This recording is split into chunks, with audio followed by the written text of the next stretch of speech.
I try to ease on because usually I jump on and I'm like, hello, and then everybody jumps. I hope everybody's having a great evening. My name is William. Welcome to my so called life, and I already have an echo. Yay. Hello, Mona. Great to see you. Awesome. Hello, Joy. Yay. Hello, hello. Yay. And yes, the great cleaning is underway. I am not teasing about my closet. In a minute or two, I will be going in my walk in closet that is an utter and complete mess. I've been working on it because I can walk in there. My internet signal is kind of weak in there, so I'm going to give it a minute to stew before I go in there. I have quite a few things to work on. Um, there's quite a few things to be cleaning in that closet. So tonight is going to be a great evening. It is a mess. Holy crap, you've got clothes. And the funny thing is, that's only the northwest side of the of the closet. Thank you, Mona. Do you know what happens? Having a walk-in closet sounds amazing at first.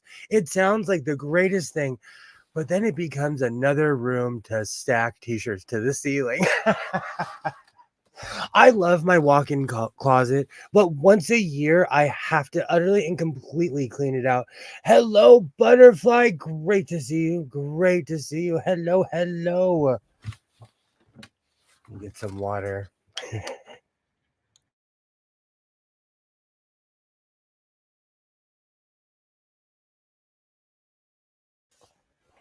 Yay. Hello, hello. I hope everyone's doing well. It is that time of year. I feel like I do this every year around this time because I am a creature of habit, but it's time to clean out the closet. And when I look back at certain videos, I feel like I do this every year around this time. So this is my version of spring cleaning here in the house of sewing. And the funny thing is all the stuff in there, like I have two huge racks in the back. There is a chair underneath that pile of clothes right there. And everything to the left and on that rack is everything I've made. And I have a giant collection of jackets. And for someone who lives on the west coast of America, I don't know why I absolutely love collecting jackets. Or maybe skipping out early. I'm whooped and the bed is calling me. I know that feeling. I definitely know that feeling, butterfly. I do not blame you.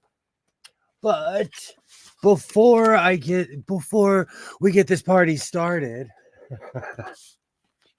this program is for entertainment purposes only, and its content is not intended to malign any religion, lack thereof, race, company, individual, or wigs. All opinions expressed by my so called life and program participants are solely their personal views and do not reflect the opinions of every human being on planet Earth.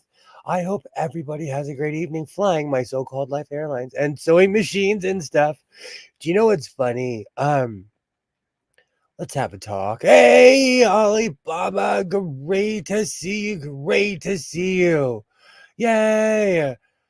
I found a few sewing machines in there that I forgot about. Oops.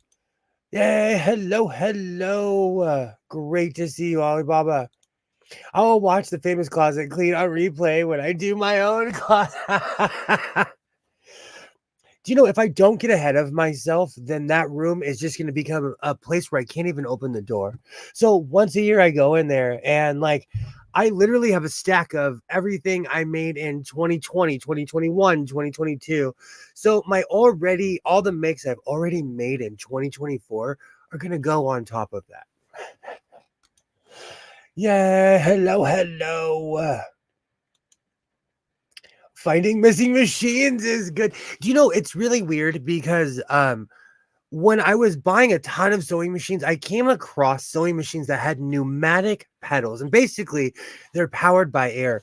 And it was the strangest thing to me. And I found another sewing machine in the closet today. Hey, Trees, great to see you. Great to see you, Trees. How's it going? How's it going? I also purchased a jacket, which I purchased at a thrift store, but I had full intentions on making a vest out of it. But I put it on and I kind of like it. So I'm definitely gonna patch up that jacket and upcycle that for sure, for sure. There's quite a few things that like here's the problem of being an over ambitious human. There's like 9 things that I want to do right now, and that closet is proof that I make way too much. There is a mannequin, a full-size mannequin sitting in a chair underneath all of those clothes. Yeah, hello, awesome, great to see you, Trees, great to see you, I hope everything is well. Awesome. Don't forget to hit the like. Thank you very much, Butterfly. I am terrible at that. But like and subscribe and all those cliche things that YouTubers say. And I appreciate everybody who's come from Mona's channel, everybody who's come from Rashawn's channel. I absolutely appreciate everybody. And I am terrible at self-promoting. I need to work on that. And the funny thing is, one of my favorite wrestlers was famous for cheap plugs. Yeah, hello, Kilroy. Great to see you. Great to see you. Yay, hello, hello. All right. The Avengers are starting to assemble. Let me go to my notes before I go run in the other room.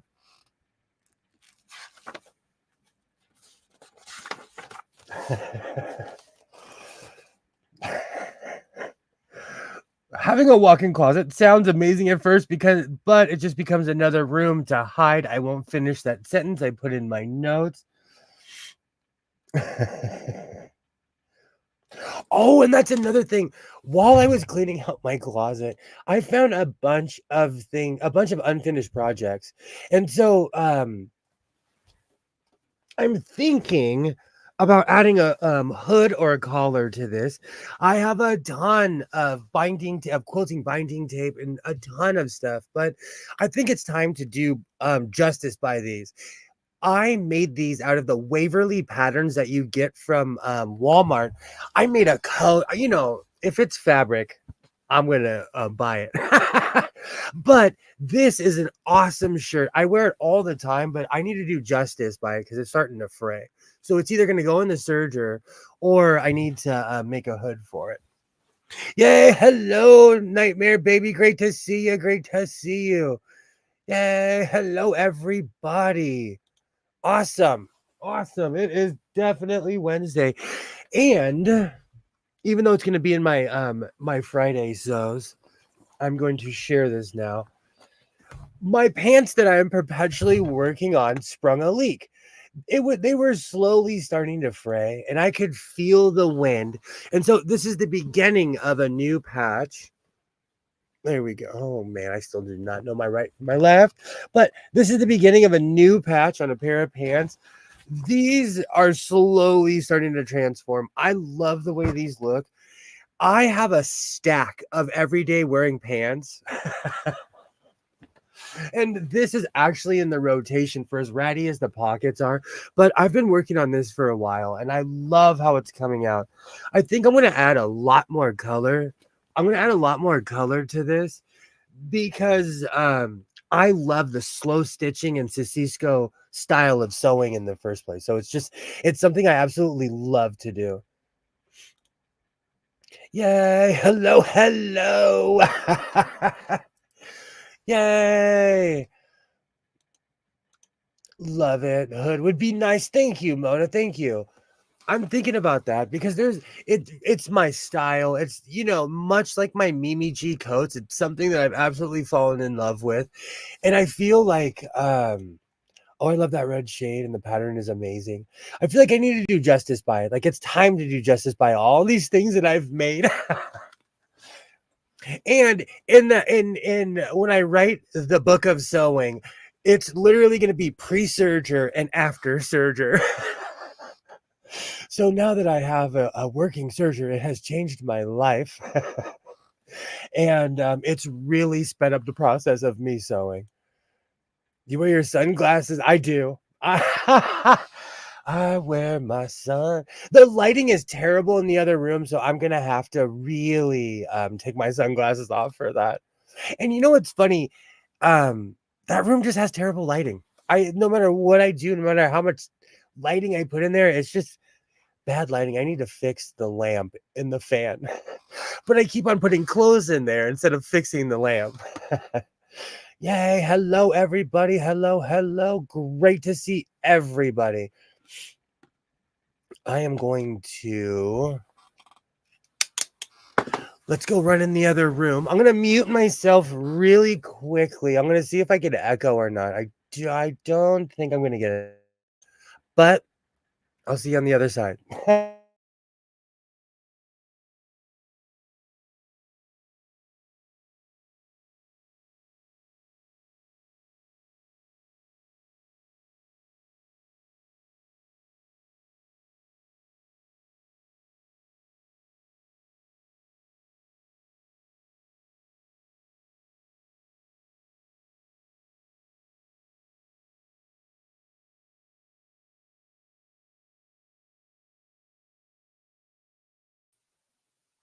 Awesome. Let me know if you can hear me.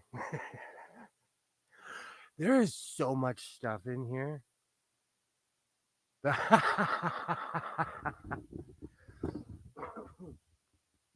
This mic may not be as quality as the other one, but let me know if you can hear me. Um, so for a while now, louder, love the big hoods you make. Thank you. You can hear. Can you hear me though? This mic isn't as quality as the ones that we're used to. This is my super duper backup. Could be a bit louder. Oh, I don't know what I'm doing.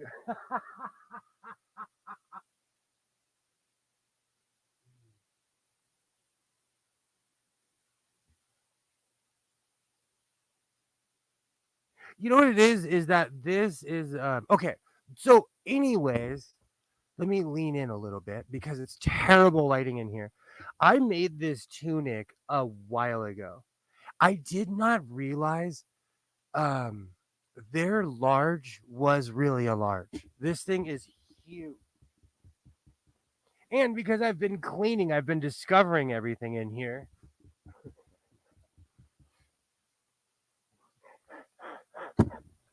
I made this on a live stream. I can't even remember how long ago. This is huge. I'm gonna bring it in the other room just so with better lighting. But I forgot how humongous this is. My sound is up to 86%. Yep, too big for you. Thank you. This thing, and I made this. So if you're like 6 feet or taller, let me know. I have an amazing peacock tunic for you. An amazing peacock tunic.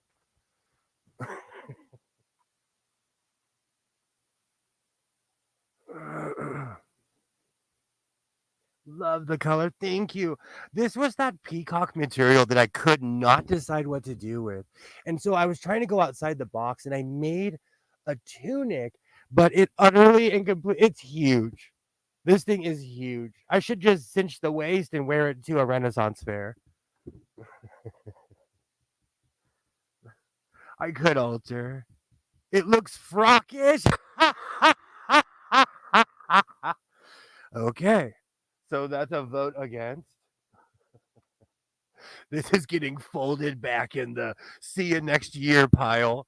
This is going straight to the see you next year pile.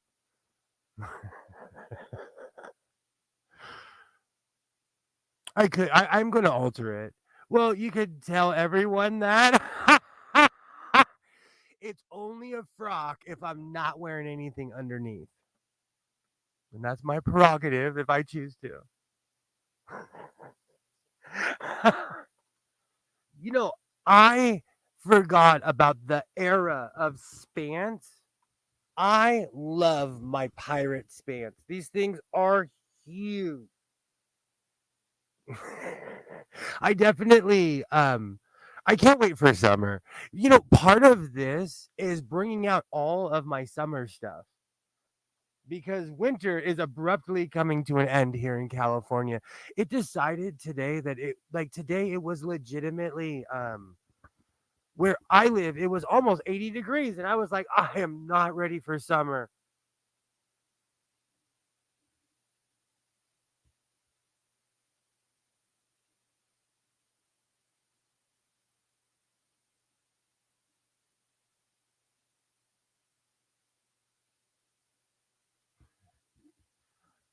Should I talk? Should I talk like this? You know what the funny thing is that this was my old mic.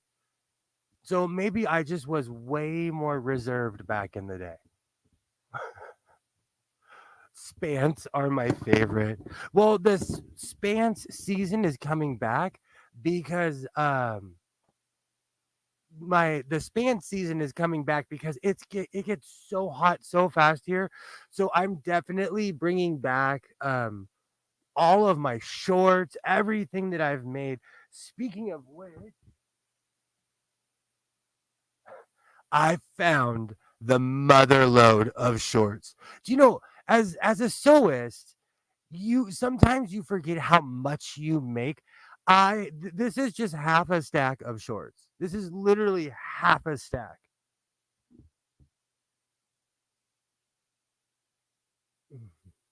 Awesome, awesome. I'm so ready for summer. It just, yesterday it was kind of hot, but today it was like, I'm back. Thank you, thank you. Thank you, Mona. Thank you. This is my Blue Yeti. I've had this mic for 6 or 7 years. But these shorts, out of all the shorts that I made, I love these pink shorts, not because they're pink, but because when my grandmother passed away, I completely redid her house. I took everything that was in her linen closet, all her tablecloths and everything. And this is made from my grandmother's tablecloth. And whenever people see me wear this, they're always like, oh my gosh, I love the material. What's that made out of? And I do, I don't have the heart to tell them that this literally came from my grandmother's linen closet. I love these shorts. Awesome.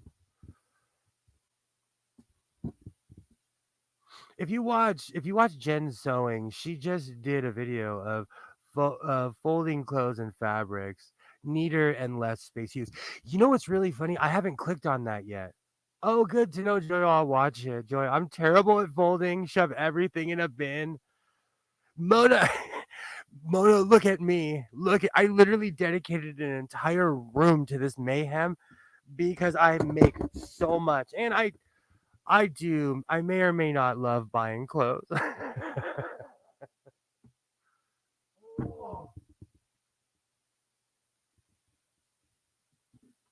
I need to. Do you know what's so funny? I had to perch the computer up, and it's so far away because I didn't have room for a mouse in here. I need to free the desk. Well, there's a cart that this is sitting on, so I'm trying to free up some space in here. That looks like pink totes I made out of tablecloth. I love reimagining, repurposing things, and I more or less love the reaction when I get when someone asks me like, "Where'd you get that material?" And I tell them that it came from my grandma's linen closet. But to be fair, like by the time I got there, she had a linen closet of like 60 or 70 years of stuff, so it was extensive.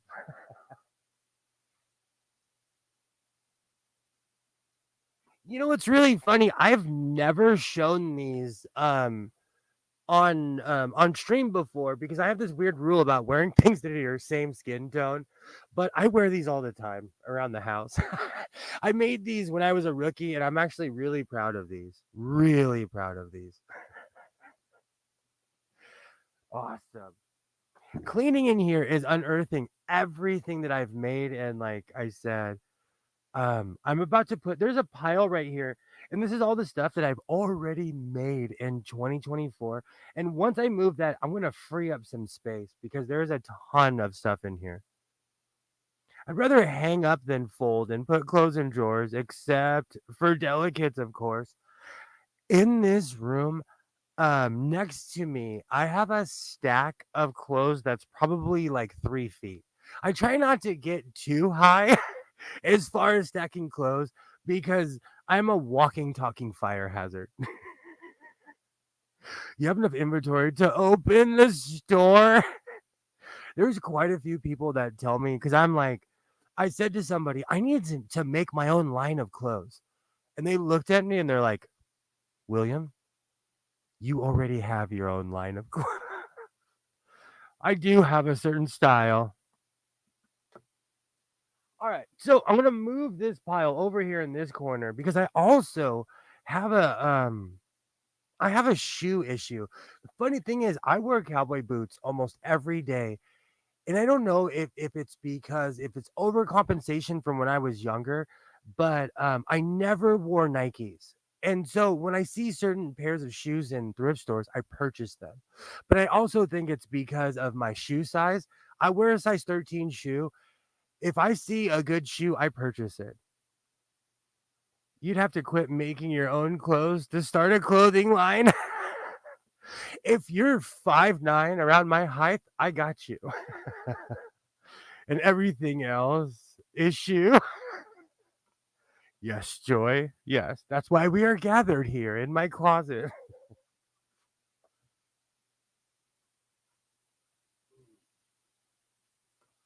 All right. And another thing, I'm summer's coming, so I have to unearth all of like my work clothes. I have a ton of work shirts, and these are the ones I legitimately wear this to work. I love upcycling everything. I upcycle old shirts. This, you know what? I'll pull that out when I have better lighting. Give me one quick second.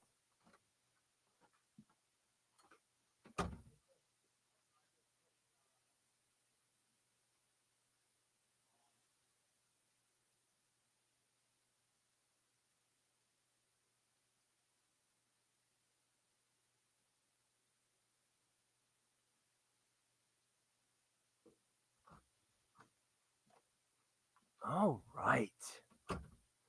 Oh, I didn't know what I did with my phone. Oh, my mic sounds good. Okay. I remember when you took multiple bags for donation. Do you know what's funny? I took in the past 2 years, I've donated over 600 items of clothes, and I'm still sitting in a sea of stuff.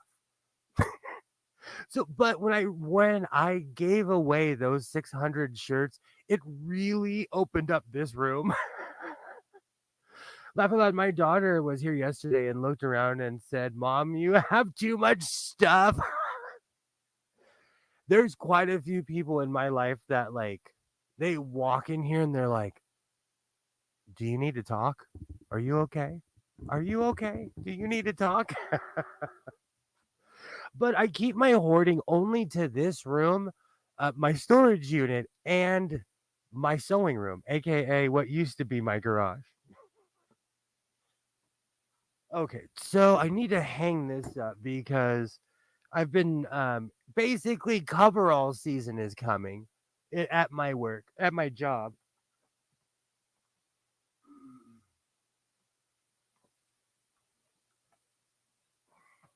Beautiful. I won't mess with that. This is what I was talking about. Oh, this is oop oop oop. Am I stepping on the cord? I am. Of course, it's wrapped up. This is this is a Singer Merit, but it has a pneumatic pedal. Let's see. Does it have a self-winding bobbin? No, it does not. You know, I love overambitious sewing machines, and this is definitely along the line of them. I have quite a few sewing machines in here, which should be a shock to no one.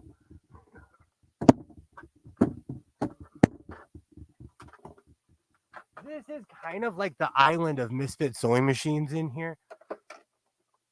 This is the brother that no matter what I do, it sews backwards. No matter what I try, no matter what I do, I had it sewing forward for a while, and then one day it was like, you know what? I'm backwards, brother. I'm backwards. So this machine lives in the closet.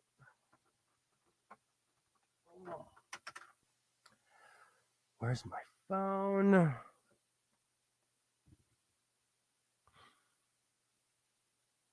There's an art form to having too much stuff. All right. So before I rant too much, I'm gonna put my shorts back where they were. What I'm also trying to do is put everything together because I own a ton of sweatshirts because I wear sweatshirts under my vest. You know, it gets cold when you're out there. But I have a quite an extensive collection. Are these these are my first hammer pants. Oh, you know what? I absolutely no, these are not my first because these are well put together.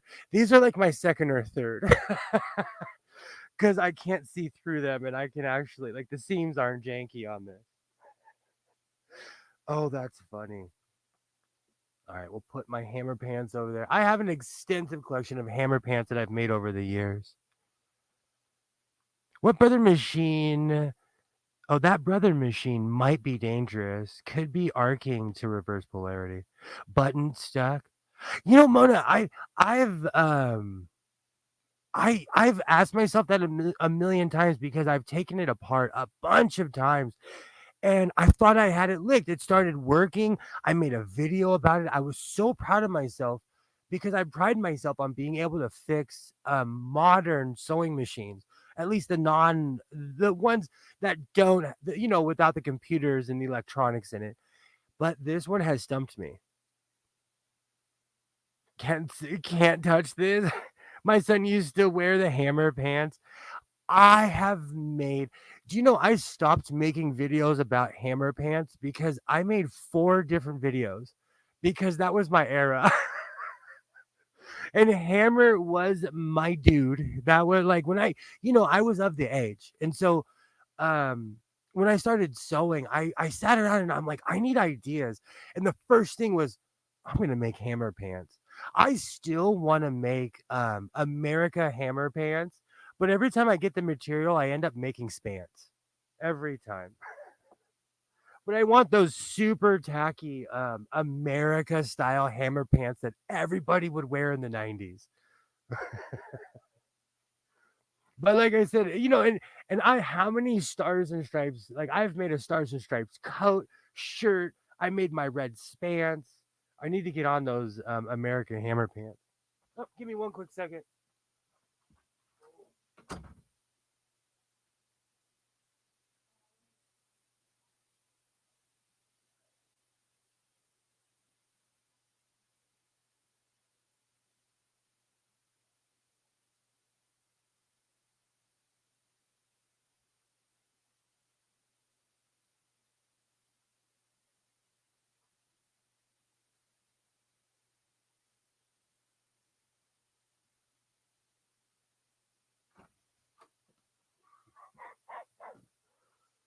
Oh, nothing but excitement here in the house of sewing.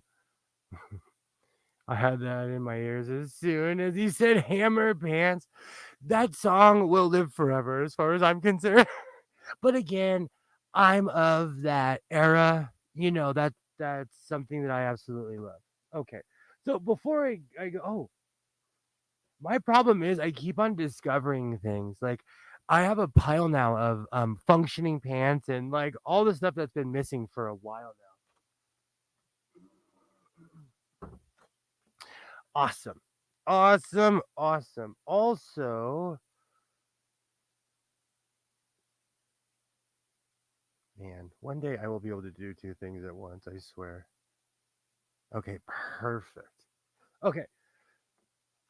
I'm also unearthing I got this a while ago. I still have not opened this blanket. It's because I kept on threatening to make a cloak out of it, but finally, I have finally, after all that waffling, I have finally made it to the pile. Oh. What I'm trying to do is free up space in here because I really don't even remember half of the stuff that's in here. So it's reminding me, and I'm in this weird phase, so I will be donating a lot of this. And there's a place that I donate to that the clothes go directly to people. There's no stop pass go. It's not in a store, nothing's for sale. It goes directly for people who need it. So I'm all here for that.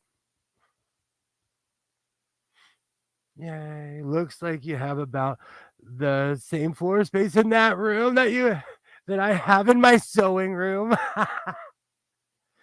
This that's what I'm trying to do. And also, I don't know if you noticed, like when I lean in, the picture gets better. It's because the lighting is terrible in here. But there's so much stuff between me and the computer. I have to slowly get to it. Awesome. Awesome.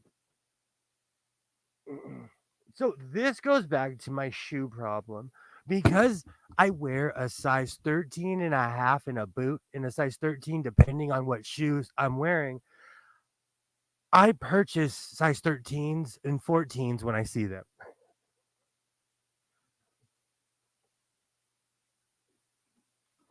And over the years, my collection has grown. It's crazy. And the funny thing is, I'm not a shoe person. I'm not like reselling these.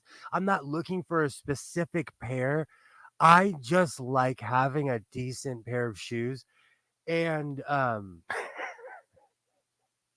get these really my at my local Goodwill for whoever has a size 13 and a size 14 shoe and you donated all those shoes.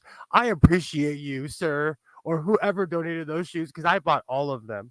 It's rare to buy shoes in my I've had these. These are my old Vegas shoes. I wore these in Vegas years ago. Butterfly, thank you so much for stopping by. I hope you I hope everything goes well for you. You're always welcome here in the House of Sewing. Thank you so much for stopping by, Butterfly. All right. And I'm trying to organize my shoes because I'm gonna start rotating them. I'm gonna like guilt myself into wearing a different pair every single day. Have a great night, Butterfly. Thank you so much for stopping by.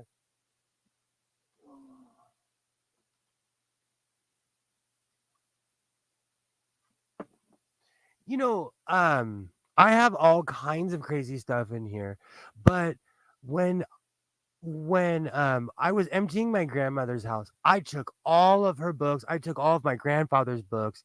I have an extensive collection, but I have 1960s, 70s, and 80s and 90s novels. Those weird trashy novels they would sell at the grocery store. I have a ton of them. The clan the clan of the cave bear. And I've read it. It's so explicit you kind of can't even read it on YouTube. That's how wild this book is.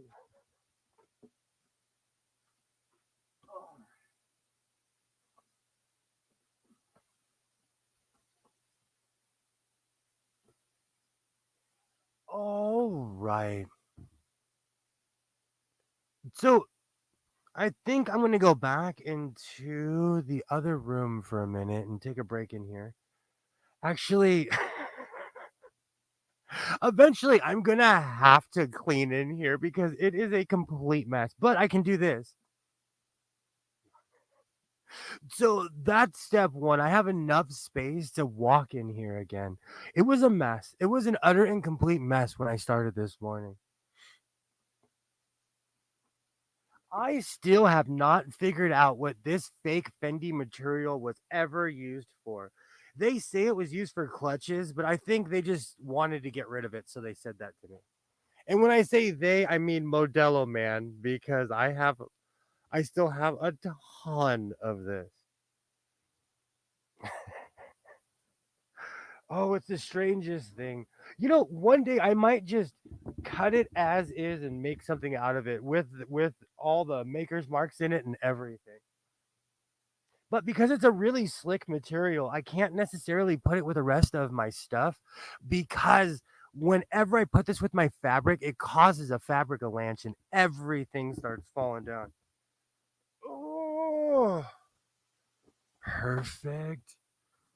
Perfect. So I have to figure out what to do with that fabric. If you have any ideas, let me know. It was made for it was supposed to be these oversized fake Fendi clutches, but I bought the fabric because Modelo Man sold it to me for like 50 cents a yard. And that was back when I first started going. And I was like, I just like that. I didn't check thread content. I didn't look. I just was buying fabric. Should use a panel or two as a patch. I really like that idea. And it's that weird athletic stretchy polyester too. So it really has integrity. I know it's weird saying that, but that stuff lasts. Because I've washed that for that whole thing like 4 or 5 times. 2 knee patches out of the fake Fendi panels. I really like that idea. I really like that idea. And I find these everywhere. I am so proud of these overalls. I had no idea what I was doing. I grabbed an old pair, my rusty old pair that I wear all the time, and I made overalls out of that. The back is something to be desired, and it gives you a lot of support, but I still love these. And I made them kind of oversized so they still fit regardless of what size I am. But I'm actually really proud of of my overalls because I didn't know what I was doing, but I took on a project because I wanted to learn. And I made overalls. And I learned from every single mistake that I made.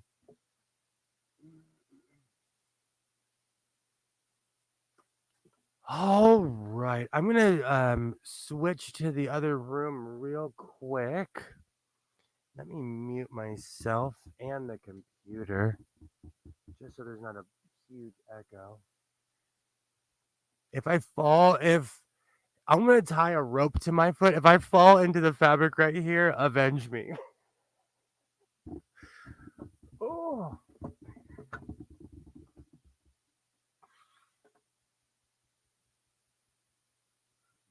That and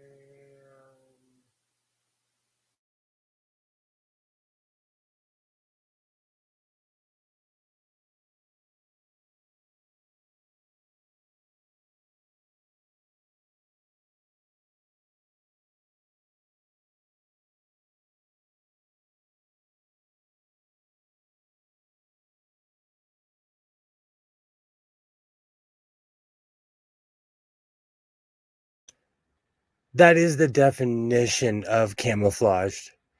That is. I absolutely love those were really over ambitious overalls, and I went out of my way because I had no idea what I was doing, but I've learned. And the next pair I make, the back is going to be 10 times smaller. Okay. There's quite a few projects I wanted to do this evening, but I'm gonna take a deep breath before I.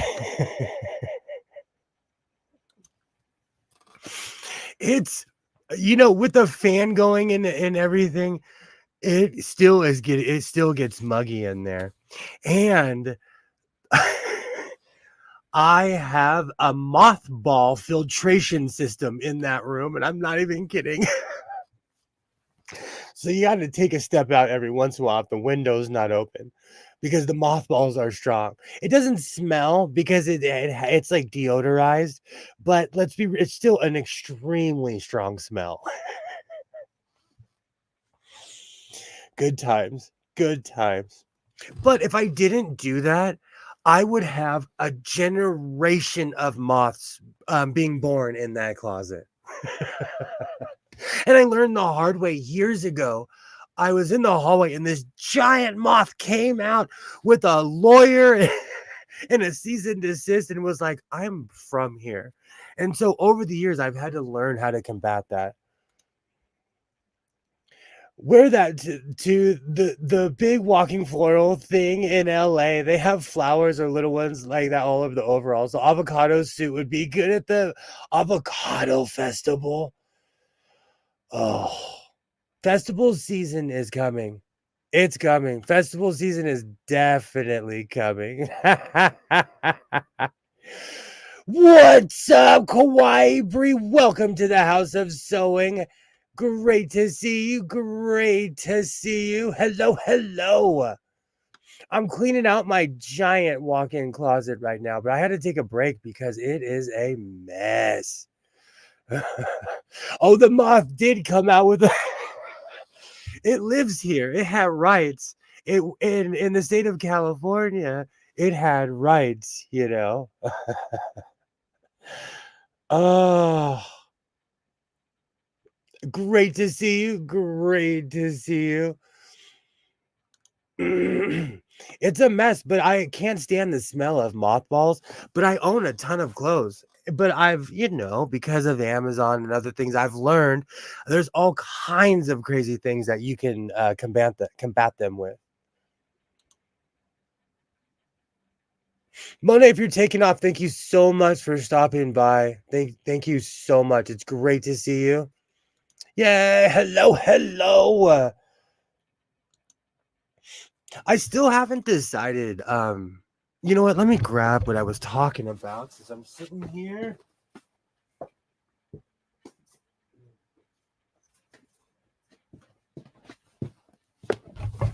I do a lot of live streaming. And still to this day, I do not know why I did not finish this project. One night I sat here, I think I was just having a bad day. I have no idea. But I'm going to finish this. I'm thinking about adding black arms to it because I can't find the material. This definitely came from a Walmart oopsie. But when I found it in the closet, this was like, I threw it in there out of shame. Like, I don't even know why I didn't finish that project. And this is recent. This is like 2024. Yay, great. I hope to see you again. Yay, welcome, Quiet great to see you. Because I'm on the quest to add color to my wardrobe. I'm also I'm either this is extremely stretchy, so I'm gonna add a hood on this. This is bright. This is something where you wear at night and you will not be missed. You definitely will not be missed. And when I found this, I had to do justice by this. I had to. So I'm definitely gonna add a hood to this, but I still have a ton of this material because I got it all from Modelo Man. And Modelo Man is an amazing human because when I see him, oh, it's ridiculously stretchy. But when I see him, I'll say, hey, may I please get 4 yards of that? And he gives me 8. Modelo Man goes out of his way to hook me up. I still think he's secretly like the Great Gatsby of fabric.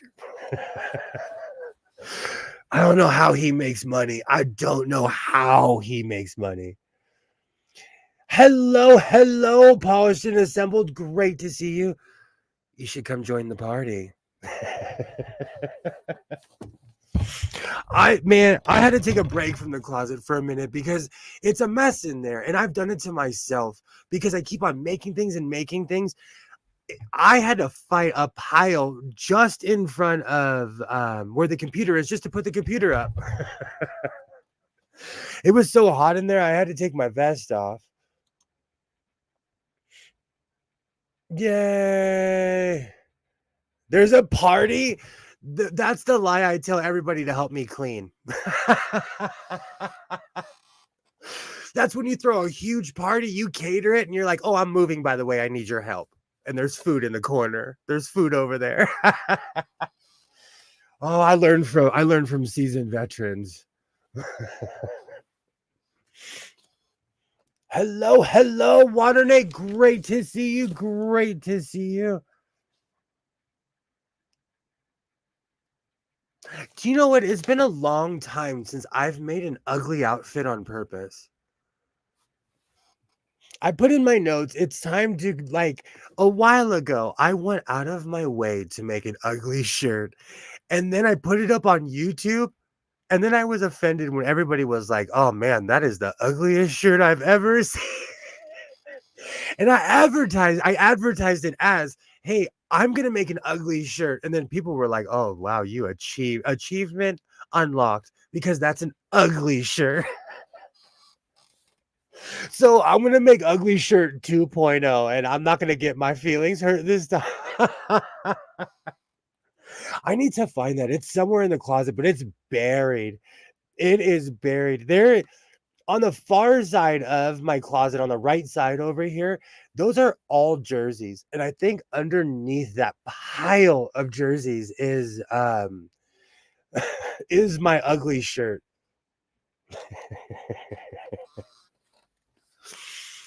It's been a while. It has been a while. It feels good to crack the seal and get back in there. And I made a path where I can get my work clothes. I have a stack of everyday wearing jeans that I wear, so it's like more for convenience than anything else. But summer's coming, so it's time to get back in the closet. And and after I donated all that stuff, I still have everything in there. I'm just trying to figure out what to do. Because like I said, there's certain places that I donate to that I know they're going directly to people who actually need it. And it's not going to a place where they're ripping off their employees or doing anything nefarious except for clothing people who need it. And I would much rather do that than give it to, that giant pile that's gonna burn. And that's been my new thing lately is when I repurpose something, I almost feel like I'm saving it from that giant pile, especially all of this weird denim that's being sold nowadays. Let me grab my jacket.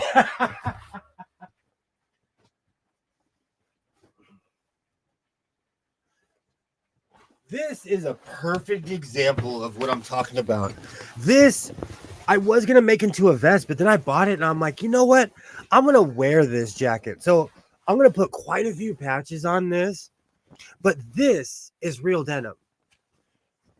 It's coarse, you can tell it's been tested over the years, it's faded. This is something that I would consider distressed.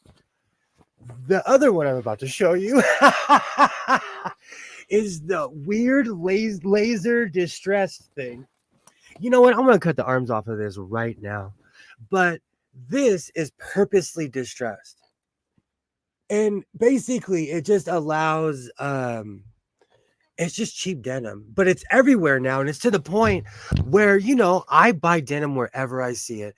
And this stuff is in the dollar pile now. They don't even hide the fact that it's fake denim. It looks real. It feels real. It'll last, but it's not like the old stuff. And it's sad because now I'm running into the same thing that I ran into with sewing machines. Like, I absolutely love modern sewing machines, but there's a certain era that when the screen breaks, you're done. Like my Singer Signature, I love that machine, but it started stuttering. I used it for everything. And then one day it was like, I'm tired, boss. And the funny thing is, I plugged it in a year later just to see what would happen, and it started working. But I can't trust it because the electronics are wonky. And same with this, like this is made to look old, but this is probably a year or two old, and I already found it in the trash. Basically, the going on that train to the big burning pile. And let me see if it's in here. You know what? I'm going to cut the arms off of this first. Let me fold this. I'll get my table out in a second since we're all over the place this evening. I hope everybody's doing well. It's just a normal Wednesday night here in the House of Sewing. I took my son to his MMA class. It was the same old insanity. They have a boxing ring in there now. And so everybody was geeking out on that. Of course, I was holding court with me and all the dad bod out of shape guys. They were giving me a hard time because somebody saw me with my glasses in the parking lot. They were like, "You wear glasses?" So then I had to have that conversation. All right. So I'm going to grab my table. Let me get at a different angle. And let's cut the sleeves off of this. This is trashed. But what I'm going to do is I'm probably going to add those weird angel wings that I've had forever. Like I've talked about many times, I watched Walking Dead for a long time. And so I constantly make these weird Daryl Dixon coats. All right, let me grab my table.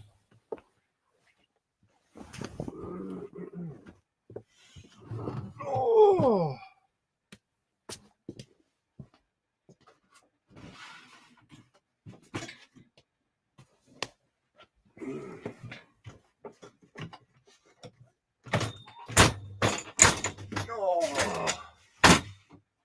You know, I still haven't finished the Frock of Destiny yet. I'm gonna patch that thing up completely. And it still makes me laugh that everybody called it a dress when it's just a frock. Which technically is a dress, but nevertheless, it's an apron. It's a fancy apron. Ay, gracias, gracias. I could barely see that.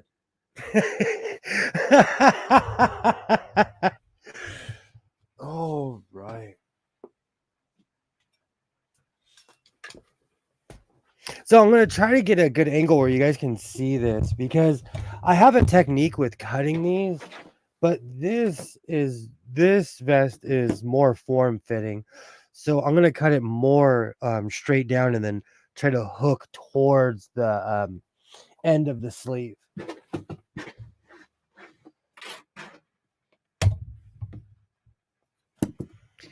All right, let me make myself big so you can actually see what I'm doing.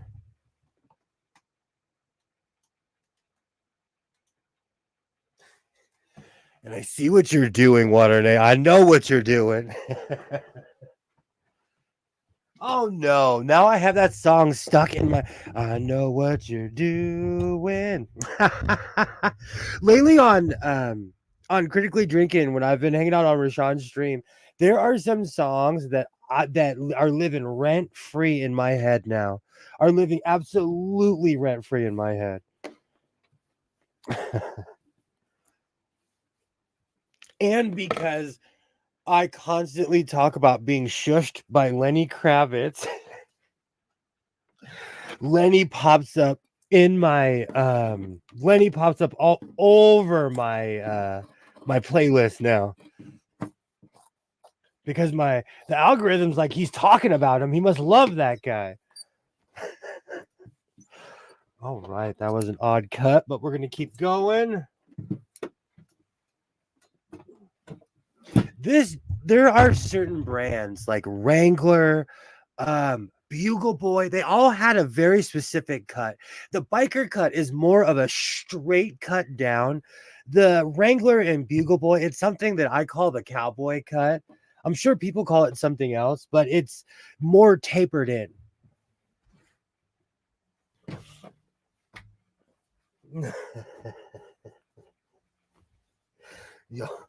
Yo no entiende inglés, señora.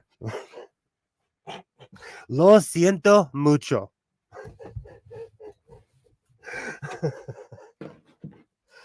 All right.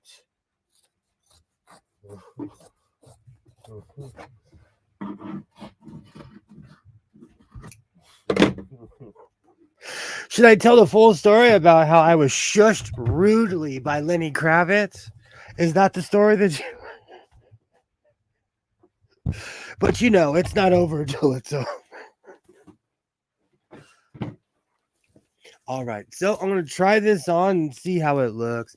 This is definitely something that I'm gonna wear under a sweatshirt or something, but because it's so trashed, I was thinking about putting the wings on the black vest, but after wearing the black vest, there's all kinds of crazy things, and a Slayer patch may or may not be here on. Oh, this is perfect. See, because it has the cowboy cut, it's more form fitting, but it's perfect on the shoulders, on the back. That's a perfect cut.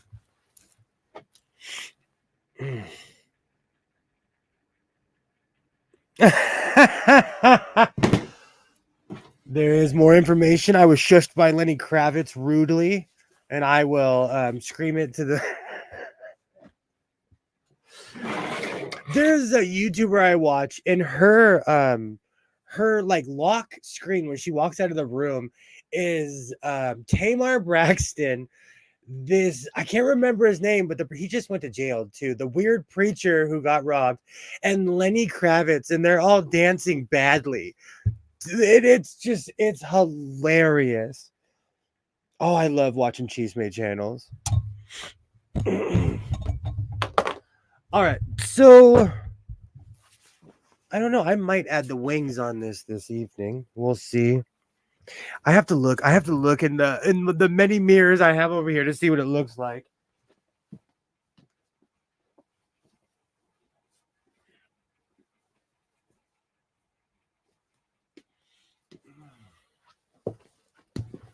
That looks beautiful. All right. So I have a question for you. It's kind of a one of those funny things. Let me switch my angle. For anyone out there, why did we why did as a society, and keep in mind I was there in 1989, the transfer to 1990, why did we stop wearing our collars up? Why did people stop wearing their collars up like back in the day? Is that a thing? Flat tops have come back. What else? Everything has come back except for the preppy collar. I know with my vest it doesn't look like a preppy collar, but why has the preppy collar been excluded from all the comebacks? I knew that would get someone going. I never wore my collar up. I didn't have say back then. My mom would dress me.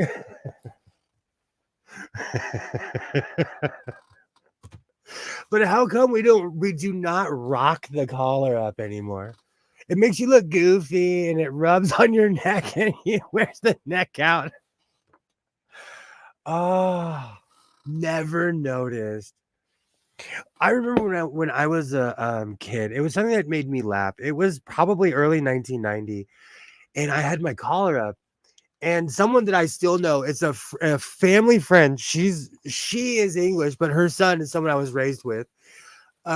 She walks up to me and she flips my collar down and she's like, "William, the 80s are over."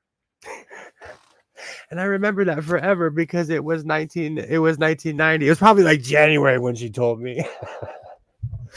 I've only ever worn a collar up when it was the collar on a coat and there was high winds. I do that with my pea coat. Like when it's but it's been a while since I've been anywhere that cold. But I do that with my pea coat all the time. Awesome. Awesome. I don't know what I want to put on this. Now you can see why I'm all over the place this evening because I'm unearthing all of these projects and it's really inspiring me. And I tried not to. But I did. I have an idea for Walmart oopsies. I have an idea. Speaking of making an ugly jacket or an ugly shirt, I purchased some Walmart oopsies. Hi. Oh, we're at that segment of the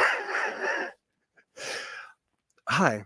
My name's William. I'm an addict and I am addicted to buying Walmart oopsies. And my motto is, why buy one when you can buy two for double the price? I'm thinking about making an oopsie outfit. Screaming. Screaming. So I'm definitely thinking about making an oopsie outfit. And this is 8 yards. So I can't even pretend like I can't make an outfit out of this. I'm seeing all my shorts inspired me and reminded me of all the things that I've made in the past. So I'm definitely gonna start making shorts again. And it was like almost 80 degrees today, so short season is coming fast.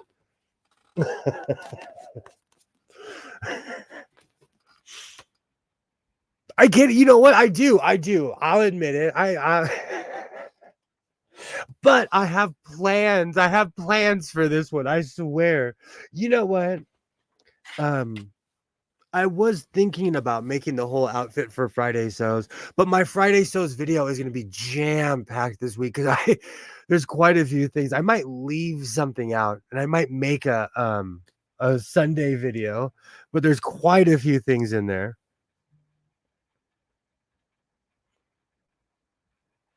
Oh, Instagram, what are you doing? What? Okay, right now, Instagram just sent me a notification that says some people can't view your post because it may contain content owned by Sony Music Entertainment. So, because I guarantee you it's like either Shalimar or what video is it? That there's not even music in that video. Do you know what's so funny? Instagram is blocking a video that there's not even music in. Okay, I don't have time to talk to you right now.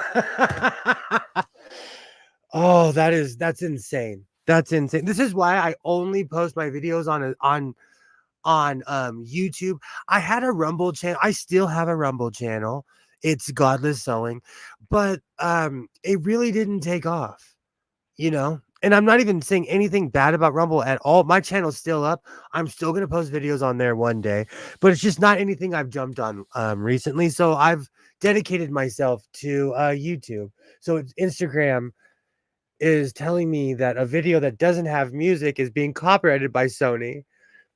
If you use part of a video in it, you'll get dinged to even if you don't play the music along with it. It's me. It's a long time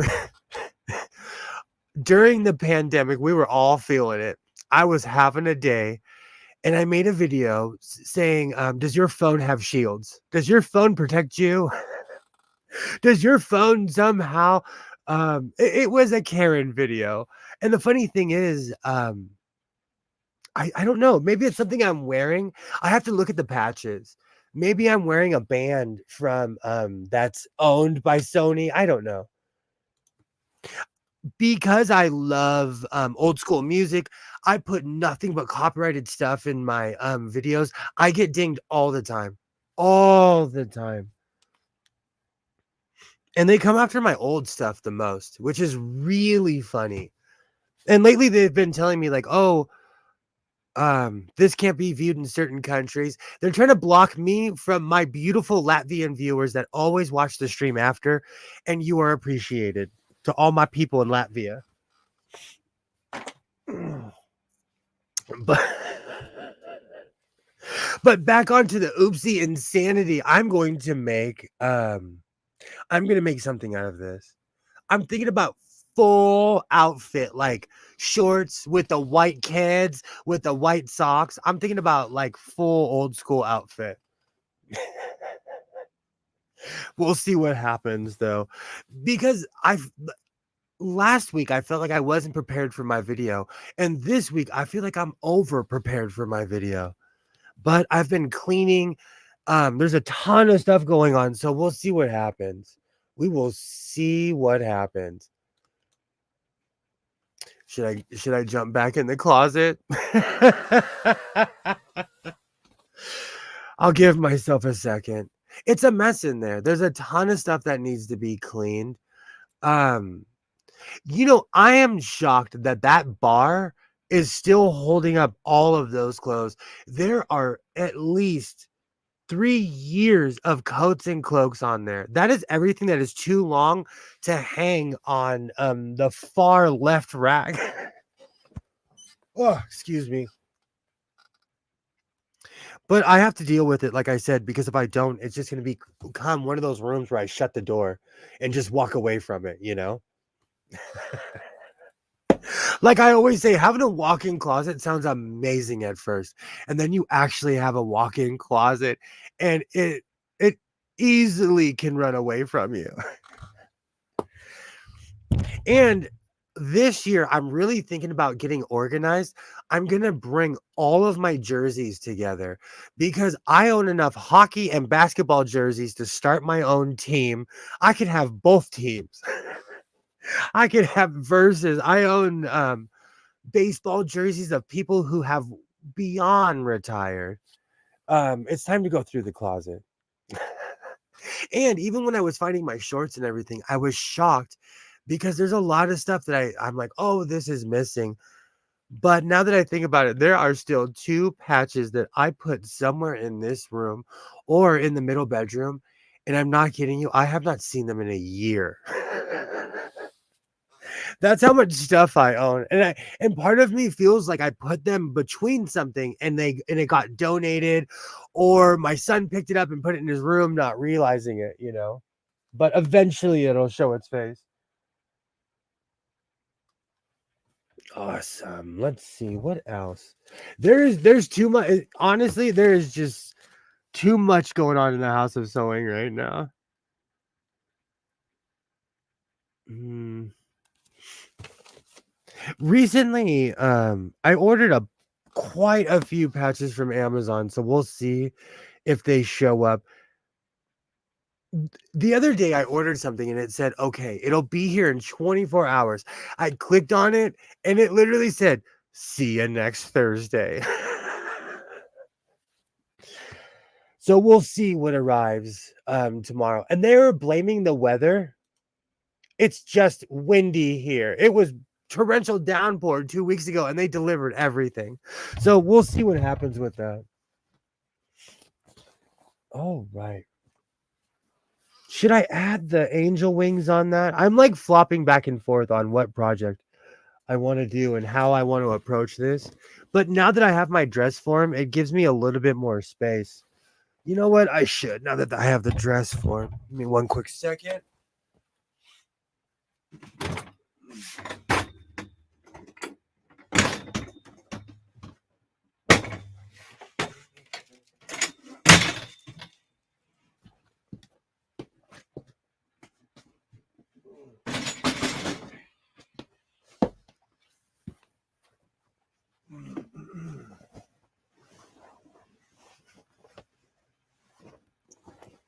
Man, it is a sea of denim in here. I know it is definitely time for a coffee break. So having the dress form definitely makes everything a little bit easier. And I can sit in my chair and futz around with it.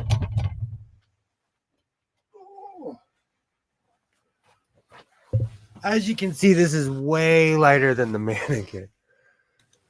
Why, hello. Why, hello. How are you doing? I'm all right. I'm here to stand up for Lenny Kravitz. You're going to make up stories. I'm going to make up stories myself. You know what? After he shushed William, he said, nah, man, just playing. And he jumped out and gave William $1 million. Can you believe it? You know what? I really haven't ever finished this story. He did smile at me, but that doesn't mean anything. You see my crazy eyes? That doesn't mean anything. The name of my book will be The Man Shushed by Lenny Kravitz. And then given $1 billion. I think, do you know what's gonna happen? I'm gonna whine about it, and one day you're gonna click on, and Lenny's gonna be sitting here like, let me tell you what really happened. I look forward to that day. Just know, Lenny, I stood up for you. Oh, I'll let him know that you've stand since day one. I'll let him know. How's your evening going? All right. I was visiting with my mom. She's grouchy.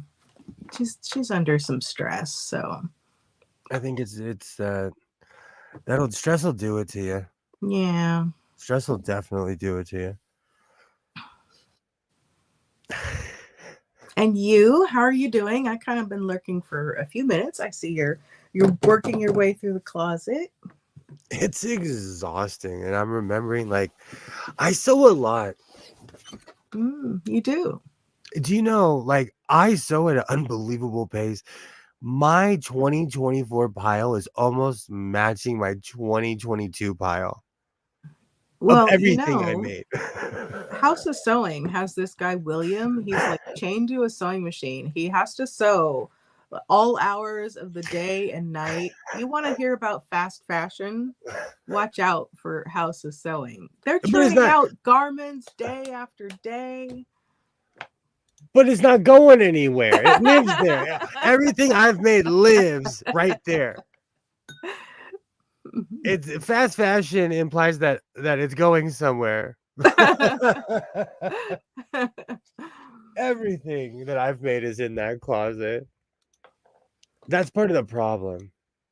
That's definitely part of the problem.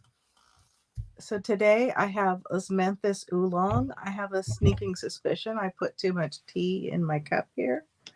We'll see when I taste it.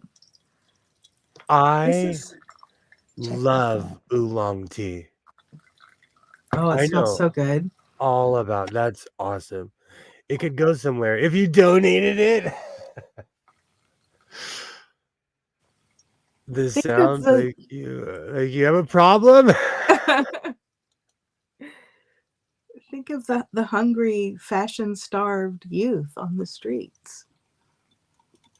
You have this weird vision of me donating everything in just peasant hoods all over Hollywood and LA. Peasant hoods as far as the eye could see. American Apparel, like when they first came out, because they were a downtown LA company, there were stores. There was a store I walked into. It was an actual American Apparel store. Everything in there was $2. Mm. I remember going crazy, but it was, fast fashion. Like everything was tongue-tied. Was that their like outlet to serve the financially struggling, or I think so, because it was like in the heart of MacArthur Park, kind of hidden actually. You literally had to walk. If you were walking out of downtown into MacArthur Park, you could find it. mm. No, throw it at the jail with the stuff he makes. If somebody broke out, they'd find them in 8 seconds. I do love, excuse me, I do love, I'm bringing bright back. I am definitely bringing bright colors back.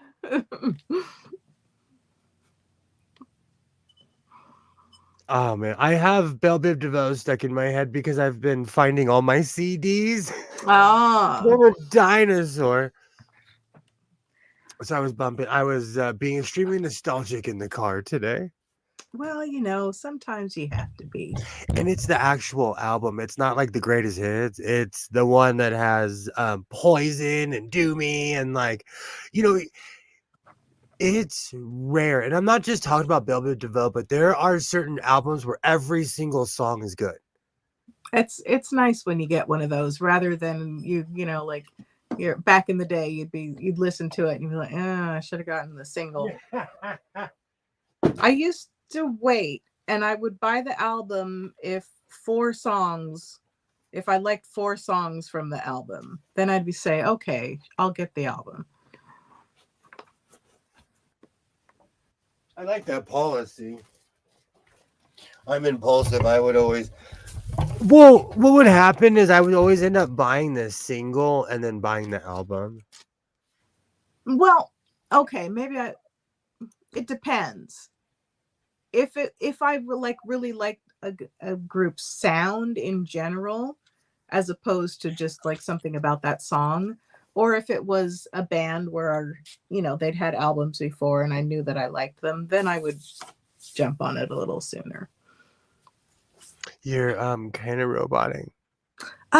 We were just ready to discuss bright colors and this history. Okay, hold that thought. I'll be back.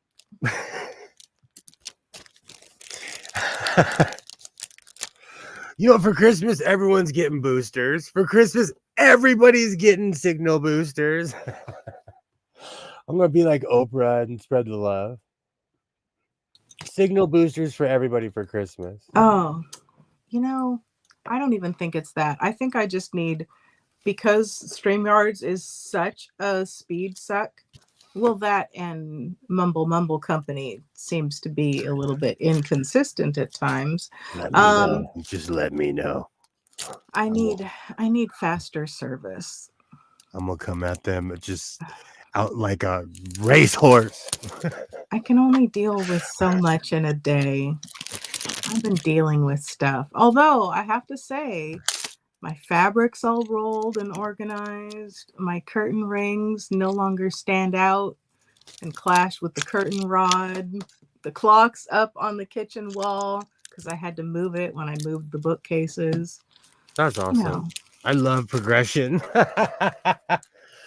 Pat myself on the back. There we go. I don't know why that was so difficult getting those out. And let's be real. Look at the packaging for these flimsy wings. Like, we need to do better. I also wonder where the bright colors went. Even the damn Soviets dress brighter than most people do nowadays. It's crazy. Oh, come on. That's going to be total Daryl Dixon. I'm not going to put anything else back here but my angel wings to show how much of an angel I am. What's that song? Lies, lies, lies. Yeah. I prefer the Rollins band's Liar. That is such a hilarious song. And if you're having a bad day, don't watch the video, but it's a good video.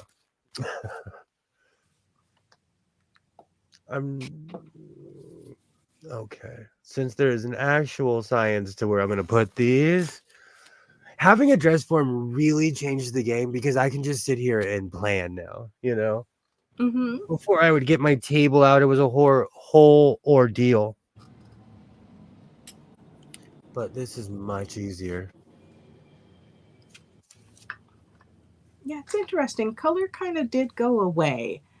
Was all, I think, because we had so many bright colors in the 80s and 90s, maybe there was a little bit of a backlash, and then we had grunge, and then I don't know, but that's a long time for us to, maybe color will come back now. As a avid watcher, I'm over all the darkness though. Like even on Halo, like can we get a shirt with something funky on it? It's awful. But again, like I'm literally trying to push the fact that we need to bring color back. One of the things they mention in one of the What Not to Wear books is to wear color with color. Like, don't be afraid of color. Like, find two colors that go together. It doesn't have to be color and black or some other neutral. So true. Welcome back, Alibaba. Welcome back. Hello. And now they're making houses really bland too. Yucky grays and beiges, which science has proven that babies and toddlers need lots of colors around to develop, right? As a former painter, that is so true. Oh, sorry. No. We call it homeowners association gray, where it's that weird off shell white on everything. I read or saw a video or whatever the heck it was, and they were saying, why do homeowners, not renters, but homeowners, paint their stuff gray? Like everything is temporary. This is your home. It should be colors that you like, not something where you're trying not to offend some future buyer who probably isn't going to like the color anyway. And change it. Mm-hmm. That's why I painted my house a weird sky blue. Everybody was like, "You're crazy." I love the way it looks. And it's like, painted a color you enjoy. And then when you're ready to move out, you can paint it some, bland neutral, and the next person can paint it something they enjoy. It's so funny you would say that. I was recently I was walking around with my son, and I can tell every house that's bought by those weird corporations that buy houses because they're Mm. all the same corporate color. It's weird because this neighborhood, there's no homeowners association. There's an unwritten law of don't park in front of someone's house. I remember Fools Rush In, Oh the yeah, Matthew Perry movie, and what, Penelope Cruz, is it? Um, but he comes home one day and she's all excited. Look, I painted, and here's this guy who's used to all these bland colors, and she's got all these like rich ochres and terracottas on the walls, and he's just do you know? he I can't think get I think I saw that in the theaters. I think I yeah. legitimately saw that in the theater. We need to end this housing as an investment crap. I agree. I agree Mm. 100%. It's not even good investments once you factor in all the expenses. You lose money. Man, I knew someone that used to flip houses. You have to be, it's the old adage. You have to have money to make money. And the thing is, we have these corporations, and it's different from, not everyone wants to own a home. Some people prefer to rent. And if you have like someone who buys a house and it's an investment and they rent it at a reasonable price, that's fine. But when you have corporations buying everything in the neighborhood and driving up the prices, and then people who do want to purchase their own home can't, and yeah. I saw, what is it, New York City or New York State? New York something, I think City. Um, they're putting a law in where you're not allowed to own more than a certain number. I think it was like 30 or something, which in my opinion is still too high. That's But they're trying great. to, yeah, I think it should be much lower. But That's racketeering. That's like a monopoly when you own that much. That's old school land baron. I'm eating some almonds. If this is too loud in people's ears, just let me Oh, know and I'll you're mute when I crunch. fine. And don't jump out, but you're roboting again. Oh, good gracious. I'm going to jump out. I don't understand why it usually fixes it.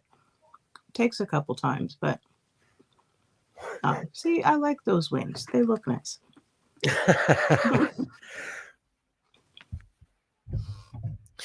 She likes them because all of my other vests scream SOA. And this screams Daryl Dixon. Well, Daryl Dixon was the apocalyptic SOA. Like, his character development was amazing. That was an amazing show until it jumped the shark.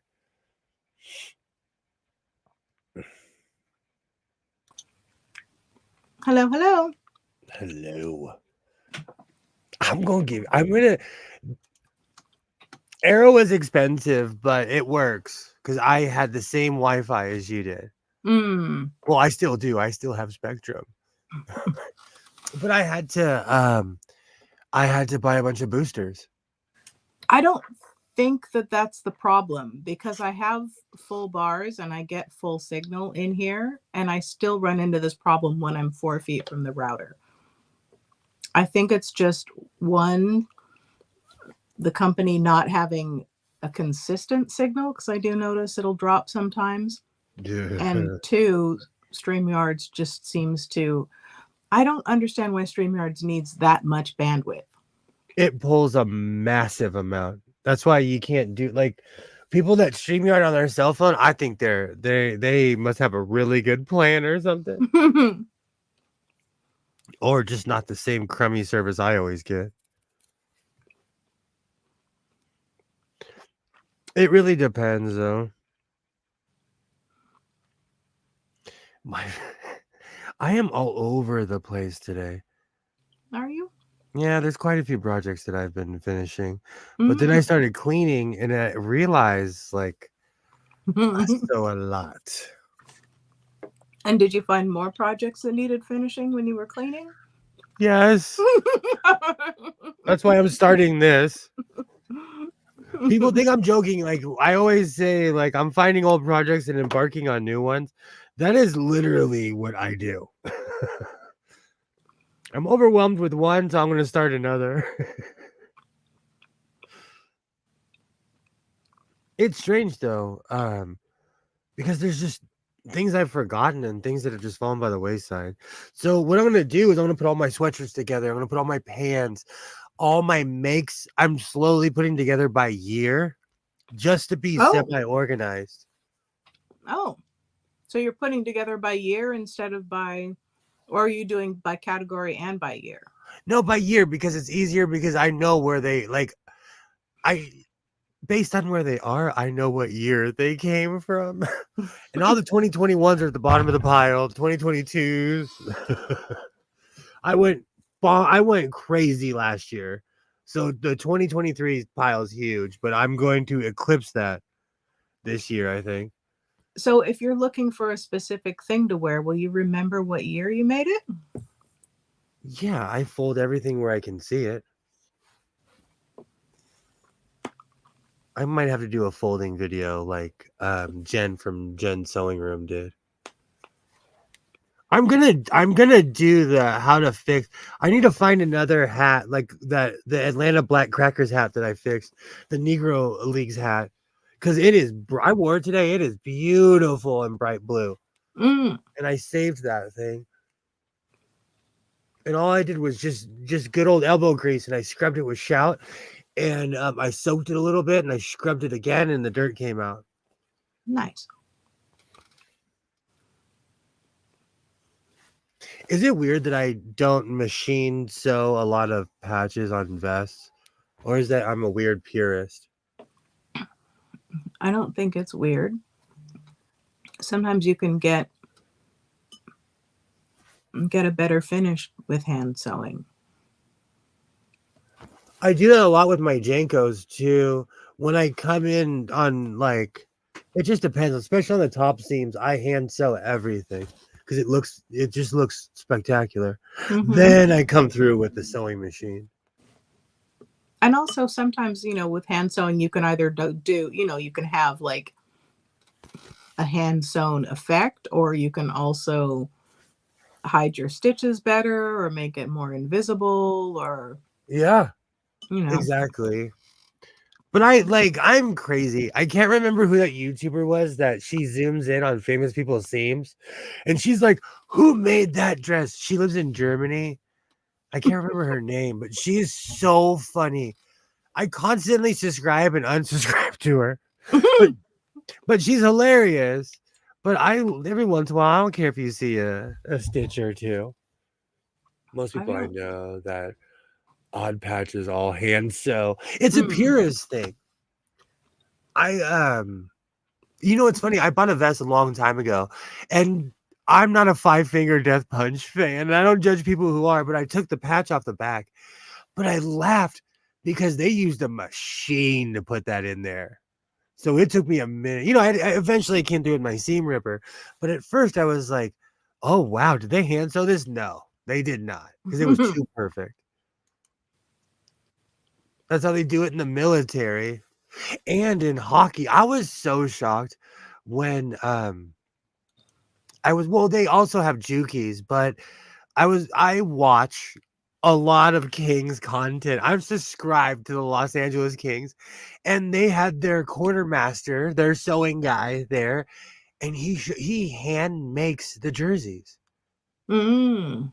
Every block, everything he hand makes, and they have the embroidery machine there. They're making the patches. The process was actually quite interesting because everything is in house. And they travel with machines in case someone gets traded or someone gets married. I'm kidding, but they travel with the team.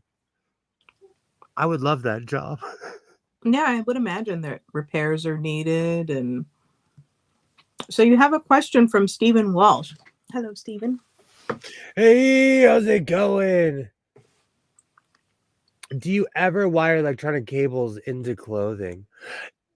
Um, no, I have not, but I'm actually getting into wiring and framing right now because I've been watching way too many clothing contest shows where I'm like, I need to dress like Louis the 15th. Welcome, Stephen Walsh. Welcome, also, by the way. Welcome to the House of Sewing. I think it could be awesome if you put some little LEDs in your angel wings. You're officially King's Cray.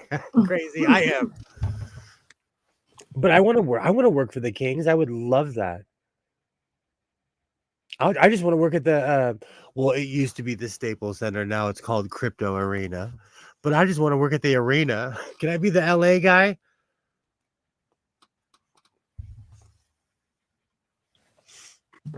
Contact them. You never know. Maybe they have an opening.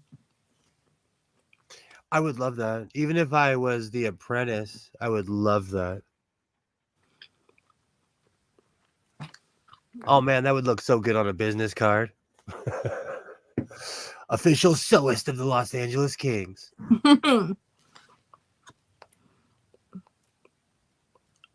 So, Steven, do you cosplay? Do you sew? Do you know it's really funny? Like there are things I'm slowly starting to get into. Wiring is one. Also, I was watching a show and they were saying like, how were those wings held up? And they were like, oh, I did it all with fishing wire. Ah. Let me tell you what I have miles of. Because I retired from my fishing career because it's complicated getting a license in California after a while. It is fun to see some of the amazing things that some of the cosplayers do. I started watching Farscape again in English and in Spanish. And those costumes, like it's amazing what they're wearing. Even like you have to dress those puppets. And even the big Scarens, they're huge. You know, they tower over humans. They're wearing giant vests. They're big lizards, basically. You know, but somebody had to make all of that, you know? I really liked all the practical effects I've in seen Farscape. cosplayers do that a quite bit. Do you know, especially on the show I watch, like recently, I don't know if it was on the UK version, but somebody they had a hat that lit up. Mm. And I was like, my first thought was like, first off, where's the power distribute? Like, where's the power source? Second, like, how do you not put a huge light in there? How complicated is it? Here, you just walk up to the counter and pay like $35. No, I do not cosplay stuff. The wiring electrical stuff is interesting. It's definitely, I love getting into stuff like that. I love diving into stuff like that. It's fun. Do not use fishing line in a sewing machine. It cuts into thread guides. I'm using it more to hold stuff up, to give it a floating illusion. I would never put fishing line. And Coates and Clark sold this stuff. It was clear. I still have some. It should be chucked in the garbage. It was clear thread. It was sold as clear thread. But it's kind of plasticky and it bunches and it's so plasticky that it doesn't sew well. And it comes from Coates and Clark. It's supposed to be, it's sold as invisible thread. It's frustrating when you think, oh, I found there's a solution for this, and then it doesn't fully hold up, or it causes other problems, And it's just complete false advertising. And even for Coates and Clark, like their go-to, their quality, but that stuff it's false advertising. Alibaba says, I have that clear thread. It's very plasticky. Oh, it drives me crazy. And so I stopped using it because and it doesn't look good. Like I actually removed a few patches because I didn't like the way it looked in the end. Because I doubled up the thread. It was bunching. It looked terrible. And I'm scared to put anything that's like plasticky like that in a sewing machine. Because let me tell you, the sewing machine gets hot here in the house of sewing. Mm. I keep going and sewing, and it does heat up, you know. I have to give my old baby lock a break. Speaking of which, I finally defluffed my sewing machine. In Alibaba, you were right. There was a bunny ranch, a dust bunny ranch under the feed dogs. I said the same thing. I'm like, did you defluff that recently? I fix plastic clothes with the plastic monofilament coats and Clarks. I want to get into that really weird, shiny metallic-y stuff. They sell it downtown. It's very Santee Alley-ish, but it's almost rubber. It's like fake rubber almost. Vinyl, fake vinyl, but it's really shiny on top. You know, in downtown LA, you can buy anything. That sounds terribly uncomfortable. People wear it as pants. And as Mm. somebody like, I need something that breathes. Even when I wear the eagle head, man, the greenhouse gases, you know, if you get the greenhouse effect going in there. That can pack in the top to feed dogs and actually break the feed dog. Alibaba has spoken. That greasy looking fabric. Speaking of which, tucked in the corner, I found more stinky fabric when I was cleaning today. Because I literally took it and I remember. And the funny thing is, when I unearthed it, it stunk. Mm-hmm. And so I trashed it. But Oh, good. it's so weird to me. I purchased that how long ago, and it still smells like burning gasoline.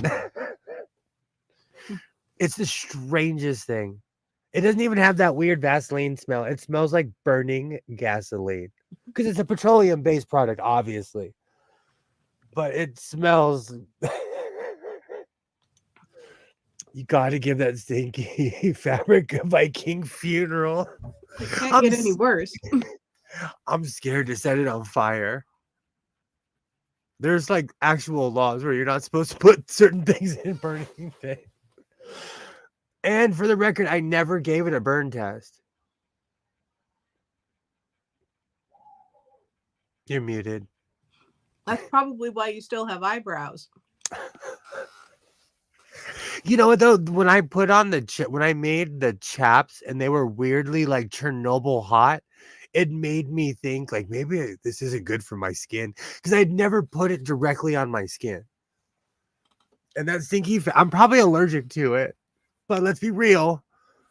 I'm allergic to everything. So let's be, you know, I'm not going to sit here and pretend. But the legend of the stinky fabric is still around. And it's deceptive too because the stink hides. And it waits for you. And then you move something and you're like, it's like, I've been here the whole time.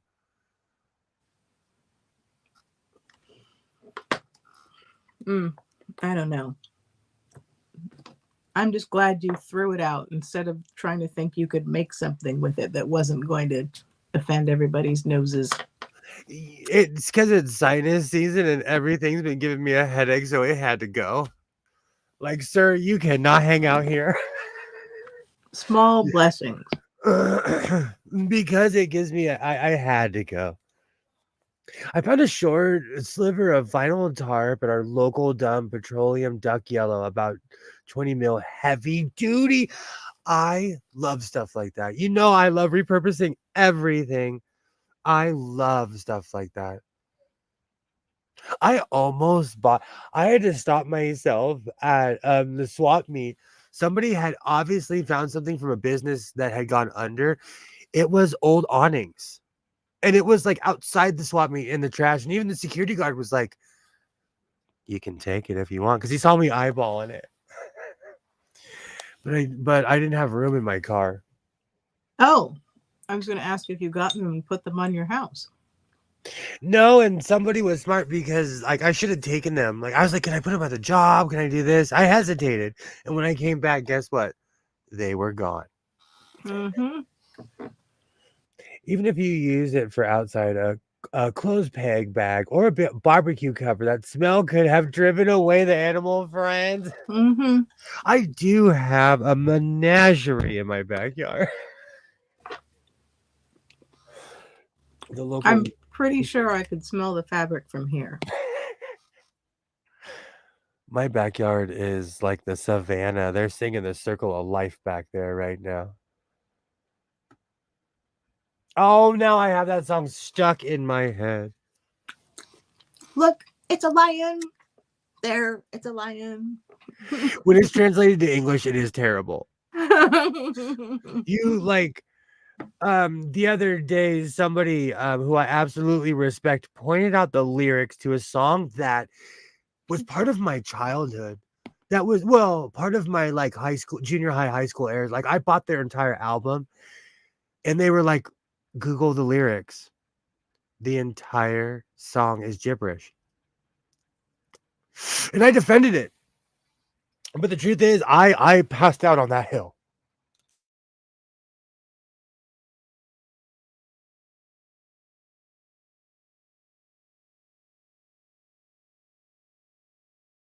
I had to admit my favorite song was utter and complete gibberish. And I still love it. But it's gibberish. Perfect for like a sheath or a heavy duty holder or something. What's your opinion on a pop rip? You know what? I absolutely love that look. I'm actually refurbishing a few old gun holsters that I'm repurposing to hold my scissors. I love pop ribbons. If it can hold it in place, use it. Especially with a harder material like that. They're almost made for something like that. And the look is amazing. I say go for it. Yeah. You got me going. You got me going. No, because I'm refurbishing gun cases, but like I don't know if I can flash them on YouTube because I'm literally using them for my scissors.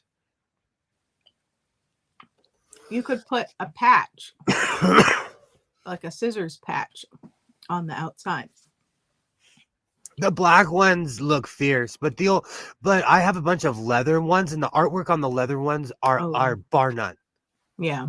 Especially the smaller ones. Like it's just how intricate the leather work on it is. Mm-hmm. Some people are so amazing with their tooling and the shading and I have these. They were in Mexico. I actually put them on Instagram. Let me see if I can find it. I have these really old leather cases. Oh, I'm already on Instagram right now. That's cool. Okay, so how do I, it's been so long. I don't even know how to navigate my own page anymore.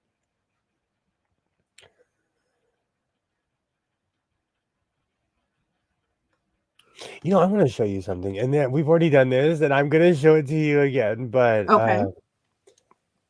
Whoops, wrong thing. I made this not knowing it's not that I didn't know what I was doing. I made this piece by piece. Every piece I like that one. hand sewn. I'm so proud of that jacket because I legitimately did not know how to make jackets. You could tell by the flared cuffs. But that's back when I was a rookie. Oh, whoops. Well, I don't know how to. Oh, there we go. I mean, flared cuffs aren't a bad thing. It's just your style line you chose. Let's see. Oh, and this is the video that they deemed. I'm not going to show it to you, but they deemed it improper. It's just great. And there's no pop ribbons aren't for fabric. I like that hardcore look though. I'm weird. I really like that hardcore look. Well, the pop rivets are maybe better for metal and things. However, you can get rivets in the same appearance that are made specifically for fabric. I already showed you this picture, but that is when the fires were hitting California. Ooh. And I walked, you could tell by the time of day it is because the sun's right there. No, you're just in Mexico. Mexico did look like that back in the day because they had they have different laws. Well, But I Yeah. hate when they like put that filter. They'll be out in the wilderness or whatever where you'd think there would be fresh air. And they're like, "Oh, we're in Mexico, therefore we need to put this yellow haze on everything." But to be fair, in Mexico City, they still burn their trash. Yeah, but, not the whole country. I mean, like the whole country is not yellow. I still have these. These were handmade over 30 something years ago. Oh, wow. And I still have them. Do you know the person who made them? Yeah, my pops, well, in a weird way, I do. For a week in Mazatlan, Mexico, my father and this man argued in Spanish over the price. And on the Okay. last day, my dad came back and was like, I'll pay for it. And the guy was like, I kind of hate you, but I'll sell them to you anyways. So these are from 1980s Mexico, Mm, I but like that part. it's just it's extremely intricate. I'm just proud of them. And those are in my closet too, buried with all the crud in there somewhere. Well, I that's took a motivation. You clean enough and you get a little reward. something in that Yes, you need to get graphic rivets. Pop rivets are just for metal and plastic panels. I have like on my weather slicker, my yellow one that you're supposed to wear in complete torrential downpour, which we really don't get here. It has pop rivets in it. Well, but they're probably not pop rivets, are they? Yeah, they're made to hold your keys. There's like it's all kinds of crazy Well, stuff. All no. rings and pop rivets in it. Well, they might be rivets, but they might not be pop rivets. You know what I mean? Thank you, Steve Walsh. Thank you. I know what you're saying. I like metal on clothing. Mm-hmm. When I bought all of that leather stuff, I went back and put a gang of metal on it. Well, that's Mm-hmm. the leather look, but I put a ton of metal on that. And yes, I've talked about my leather phase, so don't be shocked. Oh, since you know what? Let me find them for controversy's sake. You're gonna laugh your tail off. Let me see if I can find it since it's that kind of party tonight. All right, I'm ready. Give me a quick. But if I can't, let me see if I can find them. All right. Oh no, I didn't bring anything for show and tell. Rats. How am I going to entertain people? Oh, here, I'll tell a little story about my fountain pen. There used to be a store um, where I live, and they had it was like a little independent store, and they had nice things for the home and dishes and stuff like that. And they had a case that had some pens in it, and I like fountain pens. And they had this one.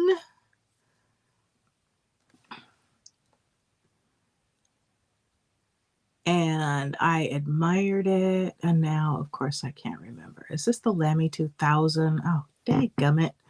But this one, like, awards for design and everything. And it's got an internal tank. You unscrew. You can't really see. Oh, you can barely see that this part unscrews. I can't unscrew it now or I'll get ink all over my table. Um, it's really, really tiny how that's trying to show you in the light. Oh, you can barely see it. But you unscrew that and then it's got a piston fill. And I was so pleased. I found this and they were selling it to me for like $29. And I'm like, what? I'll take it. And then I got home and I did a little research on it because I hadn't been familiar with this pen. And I found that it was like worth 10 times that. I felt like I'd stolen it. So it's very smooth. I like it a lot. You ready? Can you hear me? Yes. Oh well, I can't hear you. I have to turn the volume up. I hit the wrong button.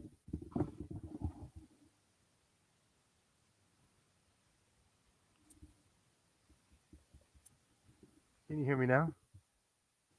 I could hear you before, but it's I mean it's kind of soft, but I can hear you. You know why? It's because you guys are so used to my screamy, loud voice. That's what it is. I'm I trying don't to lower know. You were shouting and it was still soft. I'm a natural shouter though. That's just like my natural default. I have a pair of leather motorcycle pants that are All more right. funny than anything else, but I can't find them.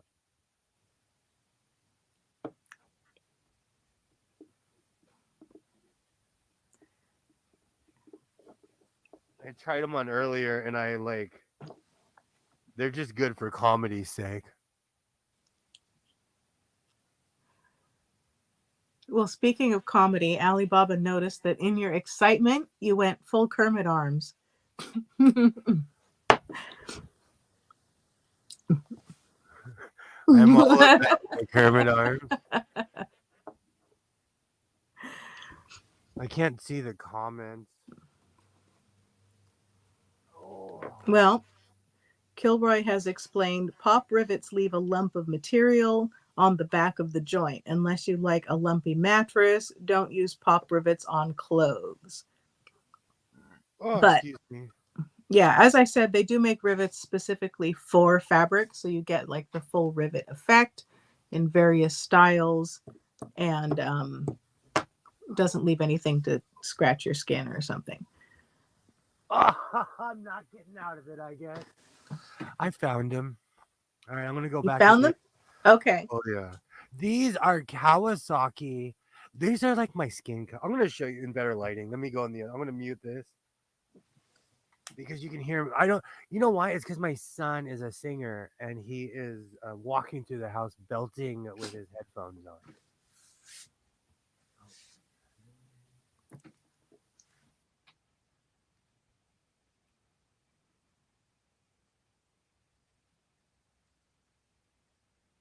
You're muted. You're muted.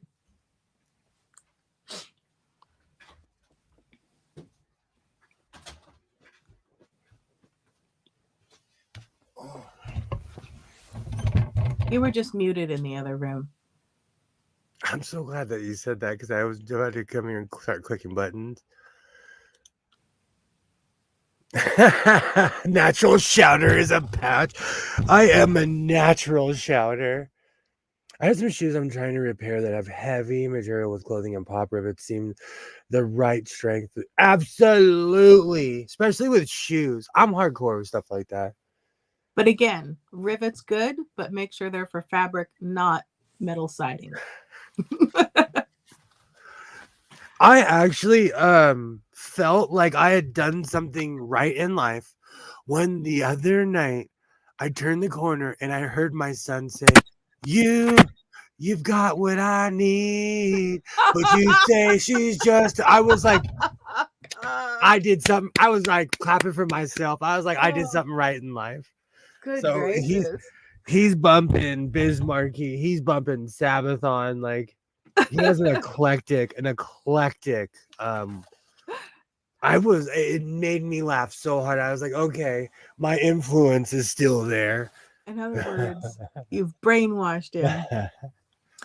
My honorary uncle and his nephew had gone to Russia for a Russian language study abroad type thing. This was a while ago. And because they were older than your average student, the Russia thought they needed to keep a close eye on them. And, you know, they weren't naive. They figured they were probably being watched the whole time they were there, regardless. And so they would just, for giggles, start singing New York, New York. And they said that one day they were walking down the sidewalk outside their hotel and they heard some Russian guy randomly start singing New York, New York. And they knew that they were being listened to. Oh, that's awesome. At least he figured it out. Tonight's one of those funny nights. But I promise you, if I give you anything tonight, I'm going to give you some cake. I can't show it from the front because these are actual motorcycle pants. Hold on. Everyone get ready. Got some chocolate cake coming. Oh man, those are. Those are some snug pants you got there. Turned into a motorcycle hipster. Now, hipster pants, they often sag. Don't wear saggy pants. Not once flattering. a year, I try these on to see where I'm at. Mm-hmm. Once a year. And how's that going for you? The back looks great. The front, I might have to add some. I couldn't even sit on a motorcycle with these. Let's see if I can do a kick. Nope, can't kick. I have to stand like this because the front is a bit indecent. Okay, there we go. Well, you know, there are going out pants and there are sitting down pants. Those are not sitting down pants. Those are standing around looking fly pants. And they don't have this. These are so weathered and leather. These are so old. These are I can't sit down with it. Hold on, give me a second. These are Kawasaki. Oh, one more time though. You know, it's a slow night. It's a slow night. So one more. I'll bake you a cake tonight. This is why I'm popular, okay? Look at that. Cake by the ocean. It's a slow news night, so I'll bake you a cake. I tried them on, and I was like, my son was like, "You're not gonna wear those out of the house, are you?" I said, "Yeah, I'm gonna wear them to your school," and he was like, "Please don't, please don't." Pass all your classes, or I'm gonna show up with these on, in a shirt that's open, with a big old V-neck. Well, see, the trouble with the hipsters is they would wear these super tight pants, but they would still end up sagging in the butt. So, Alibaba, you need to take yourself to the store and get some pants that fit. You know, they don't want to be skin tight unless that's your thing. I gotta peel these off. But no saggy butt. Just get some nice trousers that fit. Wear him to his graduation. Wear him to the MMA. I'm on a campaign. The MMA guys are actually strangely really open-minded, actually. But I live in California, though.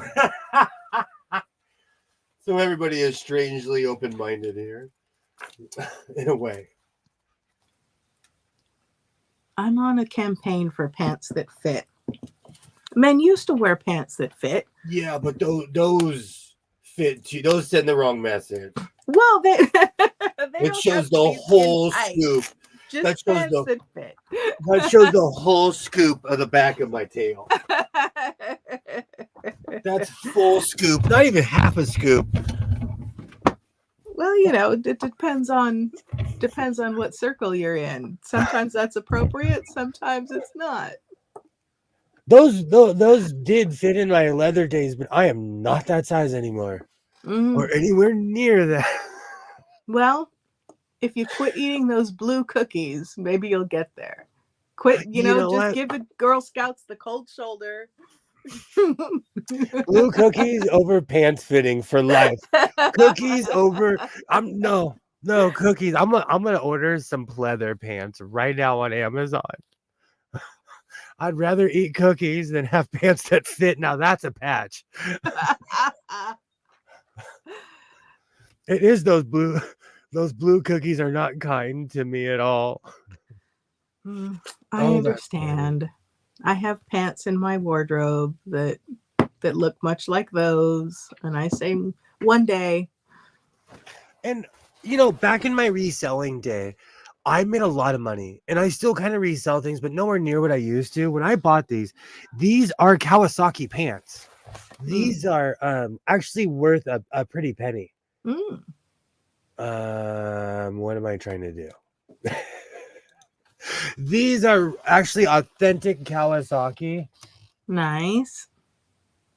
and they were made by a certain company, but these are like old school dirt bike. Oh yeah. Nice. So I try to like not mess around with them too much. But when Mm-hmm. I was Lenny Kravitz size, shushing people's size, I would fit in Mm-hmm. these. Mm-hmm. You wear those, you look like $1,000,000. Oh, can I shush people? Only if you smile.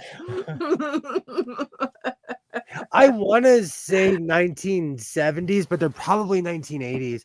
I bought these at my local swap meet, probably when my like probably 13 years ago. I was pushing my son in a stroller. That's how long ago it was. But the second I saw leather, I played dumb and I was like, how much are these worthless pants, sir? How much are these just pointless pants? So I got them for a good price. If they're in my hand, last forever. Absolutely. This is real again. This is real leather. Not like that new age stuff, you know. And also, those were made to hold up to wear and tear, as opposed to like a thinner garment leather or something. These were made to fall off of a dirt bike going 90 miles to 100 miles an hour Mm-hmm. on a track or out in the middle of the wilderness somewhere, you know. Yes, Stephen. They used to like these in Australia when Crocodile Dundee was a big thing. Okay, look. I went through a Crocodile Dundee phase. I've seen every movie. I've seen every single Crocodile Dundee movie. I saw the first one in the theater, probably the second one too, but um Is that a yeah. knife? This is a oh come on, one of the greatest lines ever. I like the part in the subway when they're passing on the messages at the end and there's that one guy, I love you. Absolutely, Stephen Walsh. That is one of the greatest lines in movie. Oh man, we do that with screwdrivers, like because we have obscenely huge screwdrivers. Like that's not a knife. This is a knife. You pull out a screwdriver that's like this big. I went to a party and they had a white elephant gift exchange, and I went to the hardware store and I got a massive bolt with a nut on it, and it was surprisingly liked, and the rocket scientist took it home. I want that. Oh, that's funny. I would be so mad at you for the rest of the year. I'd give you that look like you gave me a bolt for Christmas. No, that was the point. You were supposed to bring bad gifts. Oh, okay. On our, you know what's funny? Like our white elephant, like um I always end up getting 3 gift cards from the management. Like they hook us up every Oh no. year. See Bonus now, gifts. We get a Christmas bonus every year. So we get checks and gift cards every mm, year. you have to clarify, because a lot of people use the term white elephant for gift exchange, and the gift exchange is they should be nice gifts, but the white elephant was when you would like get rid of stuff in your house you didn't like, and someone would say, well, that's cool, but what am I supposed to do with a white elephant? So they're supposed to be bad gifts if it's a white elephant exchange, but nowadays some people are unaware of that. So I guess clarify before you go to the party with a bolt for Christmas. But this one, they were supposed to be bad gifts. I say this with love. Don't involve me in that in your white. No bolt. I'll hook you up. You put me in your Christmas pool, you'll want my gift. I'm gonna hook you up. And I'm gonna make you something too. And the package is gonna be all artsy fartsy. Like I'm gonna hook you up. Well, that's just a nice gift exchange. That's a good thing. People always say they can tell like what package because I use twine. If I'm feeling froggy, I'll use like newspaper plus like wrapping paper. Mm. I get My artsy fartsy. my mom has a friend, and she used to get white craft paper, and she would cut stamps out of potatoes or what have you, and she would make her own wrapping paper every year, like hand stamp it. I love stuff like that. Yeah. Um, I grew up around old school scrappers, of course, because I grew up around senior citizens, but I grew up around people who were crafters and scrapbookers. So I respect the art. Mm-hmm. One time I wrapped a gift in 75 layers of newspapers. I bought like 20 papers to do it. Well, they could twist it up for, you know, fireplace starters. So it's a two-prong gift. That takes me back. That's the most passive aggressive thing. I've got a few gifts like that. That takes me back. My every year in my family, there was an award where if you were the terror of the year, you would get a Twinkie with a battery in it. And after a while, it became such a shtick that we were waiting for the Twinkie with a battery in it to A see who. Twinkie with a battery in it? My dad would always threaten that all you're gonna get for Christmas is a Twinkie with a battery in it if you keep up acting like that. And so it became a thing. You know, in the 80s, they used to say, like, oh, that's Puke City, or my dad never stopped talking like that. Like his lingo was so 1980s. So after a while, it became a shtick in my family of who's gonna get the Twinkie and the battery. That is original. Says stenciling, trying to think about it. Absolutely. And there are some amazing stamps. And then there are like systems where you can have your cut your own stamps, like not hand cut it. Well, that's a thing too. But like you run it through a machine and it'll cut a design that you upload. And then there are companies that do that too. So you can totally be original with your wrapping paper stenciling. And if you go to the San Fernando Valley swap meet, I know a guy that'll put any design on an obnoxiously yellow T-shirt for $5. Oh. I think he has a warehouse of freakishly off yellow T-shirts, but he sells them. He had like one day I'm gonna get my face on one of those just to prove my point. Yellow's not my friend, so I won't be going there. I used to know somebody who would go to a hunting camp for a few weeks, and whoever was the craziest would get a gold-plated screw screwed into a board. They were the golden screw of the year. I love that. I love that. What's considered crazy? I hope it's nothing that might get you shot, mistaken for an elk or something.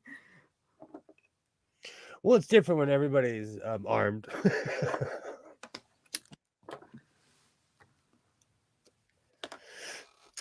We need an award. Should it be the Golden Bobbin? Oh, that'd be fun. And what are you going to award it for? I don't know. Shirt of the year, worst press seams, wrinkly. Oh, I could, man. You know I could come with categories like a ball. Like a real ball. I could come with a million categories. Let's talk this out. So you want to rank the things that you've made and give them awards for mistakes you made? It's not always mistakes. Shirt of the year would be the last. Yeah, let's give you awards for positive things you've done. Best pattern. But it has like best supporting actor has to be Goofiest Shirt of the Year. Biggest hood. Exactly. Thank you. See, I need to write these down. You know what? I'm gonna have the first annual Bobbin Award, Golden Bobbin Awards, coming soon to a theater near you. You know what you could do? You could have an episode where you give Golden Bobbin Awards to some of the people that you follow and watch. You know, like favorite Pamerals, and give it to other creators for some of the things that you just liked that they did that year.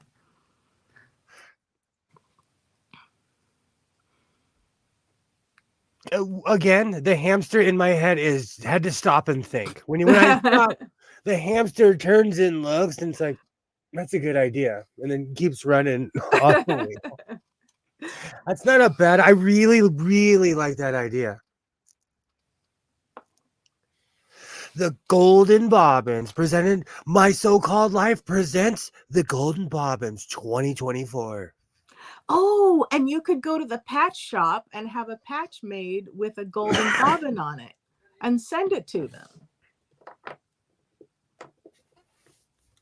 You really want me to be one of those YouTubers, don't you? I'm gonna do it. I'll do it. I'll do it. Well, but The you're one of golden those bobbin. YouTubers anyway. You always talk about, oh, I saw, I follow so and so and they made this awesome thing. So I do. I felt like if you sew, and you speak English or Spanish, I probably follow you. Lately, I've just been like follow, follow, follow, because I like seeing other people's ideas. Mhm. And like I said, I'm over politics, so it's Alf and sewing content right now. And I'm rewatching a bunch of old movies. But you know what? If it's there this weekend, I might go and buy the complete works of Alf. You keep thinking about it. Maybe that's a sign. It's one of those things. It's pathological. If I talk about it enough, I'll go do it. That's I'm glad I marvelous. finally busted out those wings. I like those on that vest. I like the I'm, white on the light blue. I'm gonna go shut down the closet real quick. Okay. Turn out the light before you burn things down. You are, and you know what? If you saw the other lights I have in there, Oh dear. it is a bit sketchy. If you saw the other lights I have in that room, I'm afraid. I'm afraid.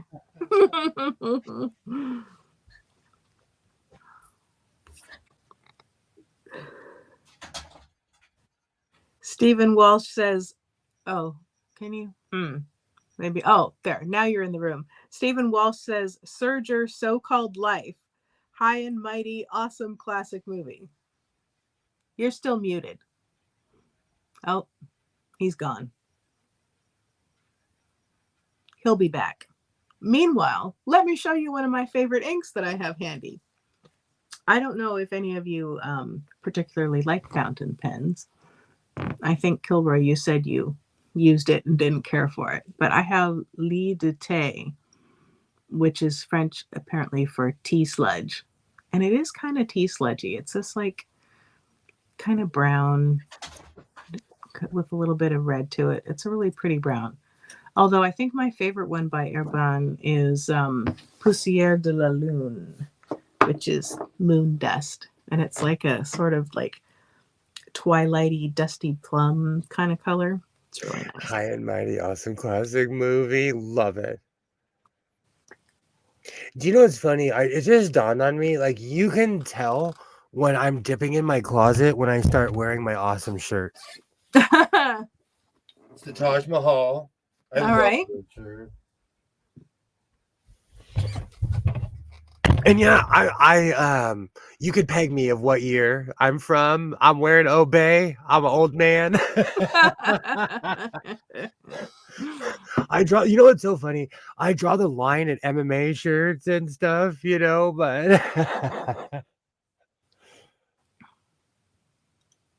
I wore what I thought was a flat cap, but no, not a flat cap. It was like a newsboys cap, but it was a very 90s newsboys cap. And someone called me out on it. I'm like, man, Okay, it's a so classic. It wasn't. here's my beef with style in general. Like, and my grandfather even used to say this because he refused to let go of the three-piece suit era. Even when he was doing his gardening, in his gardening era, he would have a pressed pair of khakis, an undershirt with a nice shirt on, like a real nice shirt on while he was gardening, Yeah. If if it feels good with you wearing it, don't worry about anyone else. I'm all over the place with my style. Man, one day I look like an extra in Sons of Anarchy. The next I am literally dressed like a raver. I'm starting to wear Jankos again all the time now. I look like one of those people trying to be young again. If I shaved the gray off. But what my whole point is, if you want to rock it, Absolutely. Life's too short to worry about other people. I have a pair of excuse me, green leather and suede granny boots. They're fabulous. That was such a good movie. That's the They Live is the Roddy Piper movie. I had a They Live T-shirt forever. Alibaba, are you a three piece guy or Nice. person? I have quite a few three piece suits. It's just I really don't go out like that anymore. Do you watch Vintage Bursche? No. Pardon my German accent for all the native speakers. Um, be it B, I can't remember if it's BOU or BURCHE. I'll look it up and put and link it in the chat. But he likes a lot of retro and vintage style. I it I'm still looking for if I see a plaid suit, I'll buy it. Like I want the old I can't say his name, Art Linkletter kind of suits. The Mm-hmm. old Chuck Woolery where it's some crazy plaid suit. I'll rock that. Why not? I'm mostly jeans and a t-shirt. That Do you know what's really funny? People talk about places they live that changed their life. Portland, Oregon changed my life because it showed me you don't have to be dressed up all the time. Portland lies. I came from Los Angeles, where I worked at all I worked at a lot of sandwich shops. I had fast food jobs, but I was a waiter and I would work at certain restaurants and stuff, and your pants have to be on point, your shoes have to be so shiny they can see them from the space station. It's in LA. In Oregon, they didn't care. You could walk in the fanciest place on earth with a flannel on and they're like, oh, he's dressed up. He's got buttons on his shirt. Exactly. Yeah.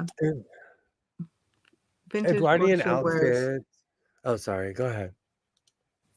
Oh, we're just talking about the same thing. He did some interviews at the last one, and wow, I said to my mom, oh, we should go to that, and my mom says, do we have anything to wear? That's the one thing, because my father was incredibly skinny. My son has an amazing collection of Italian suits and all this. I'm like, he has suits for all occasions. Nice. It's really funny though. I have really built my wardrobe in the other direction. So I have nice stuff, but not like I used to. I have like 2 suits where I used to have like 10. Well, And I mean, it depends on your lifestyle.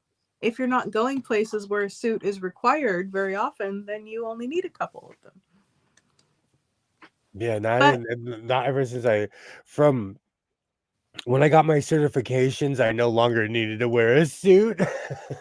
it's also fun to dress up, though. So, maybe you need to create more occasions in your life for suit wearing. I was just saying that to my son. I was like, we need to go somewhere we have to put a tie on. Like, where is there a restaurant that I could go where I could put on my full I look like I'm in Reservoir Dogs. He has clothes like a mobster. He does. It's because my pops knew how to dress down, but I'm bigger than my father. He was taller.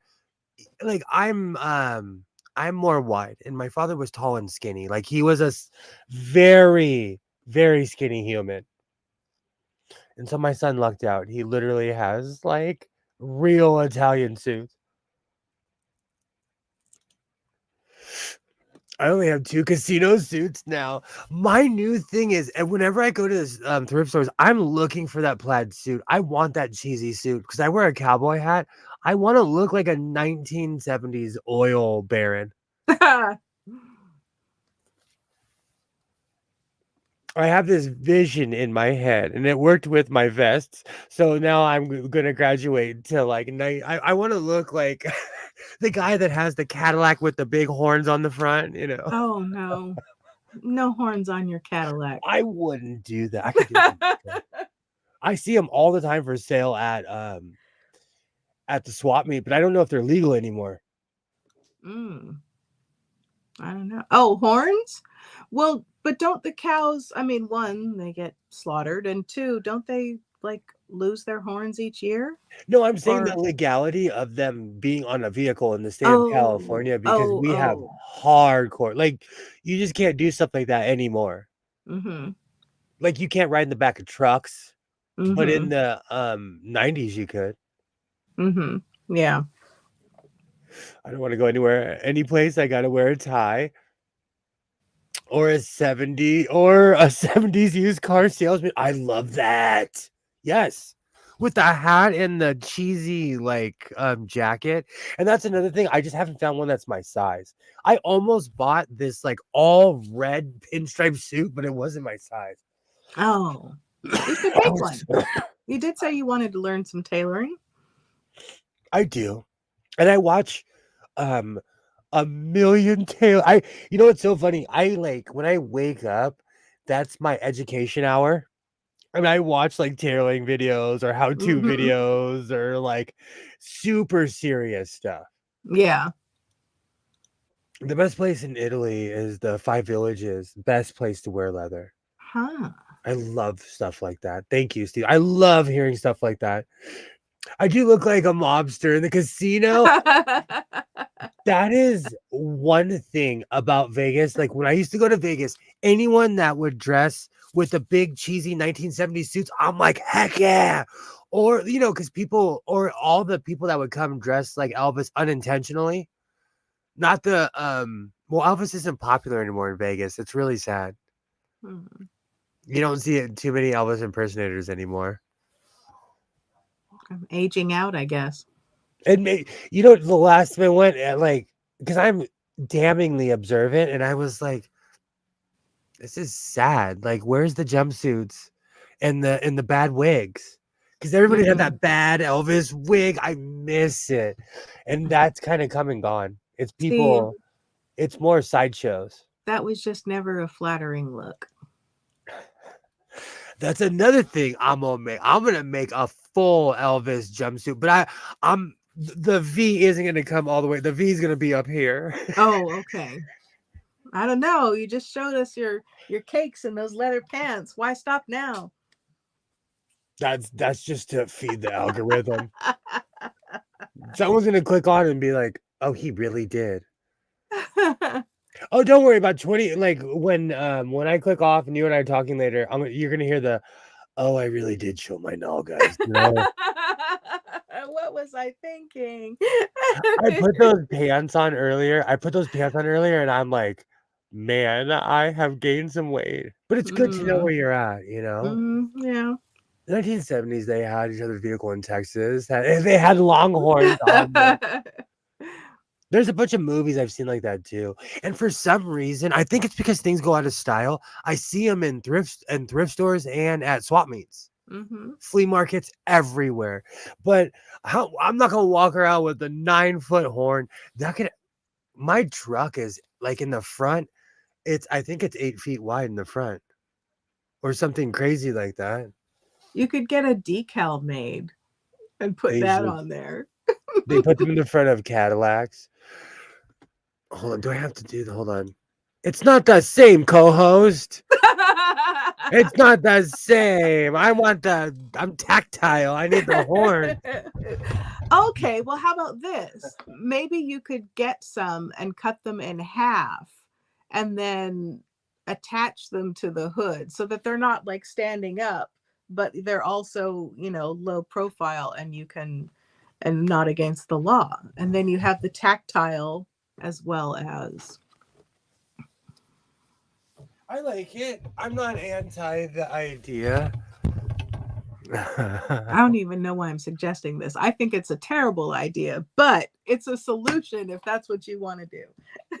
Just saying, horns on the hood are technically a hood ornament, and those are still legal in California. Kilroy did some research for us. I saw someone get pulled over for an Easy Rider motorcycle, and I'm like, this state is terrible. I'm moving somewhere else. Because Well, the guy's chopper technically you're not supposed to have the high back bar anymore in the state of California. And the guy did. He had a Oh, real Easy Rider motorcycle. And then I saw the cop fall him, and I was like, leave him alone. so the high back bar, does that end up being a hazard in an accident, or does that end up being like a back support that helps you? Don't What's the fall. story? It's a big metal bar. It's just one big metal bar. And if you don't cover it, it's illegal. Hmm. And I call it Easy Rider because it reminded me of an Easy Rider bike. And I like screamed at the cop, I'm like, leave him alone. I mean, I guess if you have Oh, one of those bikes and you sometimes, exhibit it or you want to show it off outside of the bar or something, you could make like a slip cover so that it's padded and legal to ride, but then you take it off when you get to the place. no, man, you got to be authentic and tough and get harassed by the cop. Oh, excuse me. I'm sorry. I didn't realize that was part of the full experience. You are once again confusing this story with fact. You are confusing this story with fact. I might Oh, do that. I'm just scared. Like, I want that Easy Rider helmet, the American helmet, but it's so played out. It is so cheesy and cliche. It's right up there with like wearing patches that you didn't earn. Like, you will get pointed and laughed at. mm,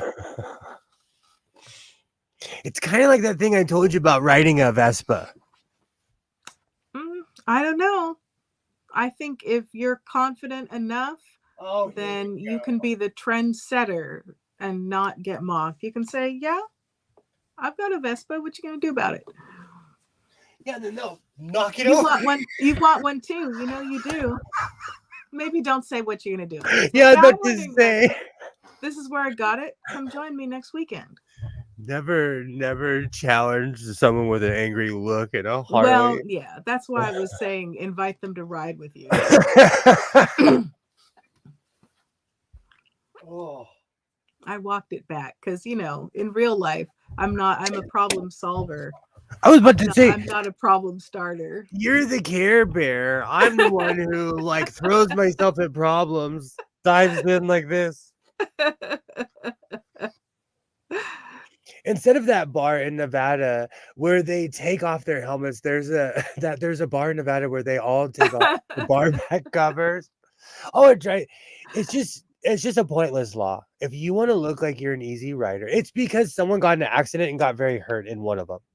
Hmm. And so because of the state of California, everything's illegal. Hmm. And so you can't be Easy Rider anymore in California. You can't. You just can't have the back bar. Which is crazy because you can ride a motorcycle without a bar at all and go a million miles an hour and fly off that thing, but that bar would keep you in place if you flew back. Just saying. Well, that's what I was asking about. But it's not a safety. It's because you could lean. It's a big metal bar. It has its detractors, but Hmm. everything does. Maybe that could be a big business. Easy Rider covers. I could have an advertisement. Are you tired of getting pulled over? All you have to say to the biker is, I couldn't find a Harley, 50 Vespa size Harley. You know what it is? I had a good friend who was a hardcore patched up biker. He was a tough guy, real life tough guy. And he looked at me one day and he's like, I want to ride a Vespa. They look See? so cool, but I don't want to because they'll like he'll be shunned. They'll literally tie him to a donkey and kick him out of town.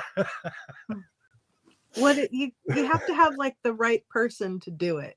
You got to be like at the right spot on the totem pole to start riding the Harley. Hey, Rashawn, how you doing? How you doing? Good evening. Ah, hey, Hello, Rashawn. hello. You know what though? Vespas do. It's all image. You know what it is? It's that tough guy thing. Like Mm-hmm. a big body bike. It's that saying I told you. Nothing is cooler than a Harley. Imagine if you're an investment banker, you put on a bunch of leather, you go over to the next town and scare everybody. You know what I'm saying? Like that's a thrill weekend riders get. Um, Vespas look cool. They do, because you can go crazy on a Vespa, but they're like, you know, you don't want to be caught dead on. Your friends will never. You'll man, all my friends would, if they saw me on a Vespa, they would change their profile picture to me on a Vespa with my See, big old helmet. I have a big head. My helmet is this big. yeah, but see, if you and then your tough guy friend and then maybe another friend of his, you all got Vespas and went riding around, that would take the wind out of the detractors' sails. It is image though. I know what you're saying. I know what you're saying. They have Vespas with sidecars. My son, I asked him, I was like, hey, can I get a sidecar? He's like, I want a bike. I was like, oh, you're too old. How's it going? How's it going? Awesome. Would you ride a Vespa, Waterne? If you know all the stuff aside, would you ride a Vespa? Um, okay. I have two answers. I don't find a Vespa ridiculous, but maybe that's because I'm a 5'4" woman who does not look tough. But I'm traffic and ignorant people on cars. I'm not Okay, riding in an open vehicle like that. It's what just if not happening. what if we live okay, let's just imagine you and I were on Vespas in the middle of Iowa. There's nothing but pigs in the field, literally, because there's more pigs than people in Iowa. And we're just flying on our Vespas. Would you do that then?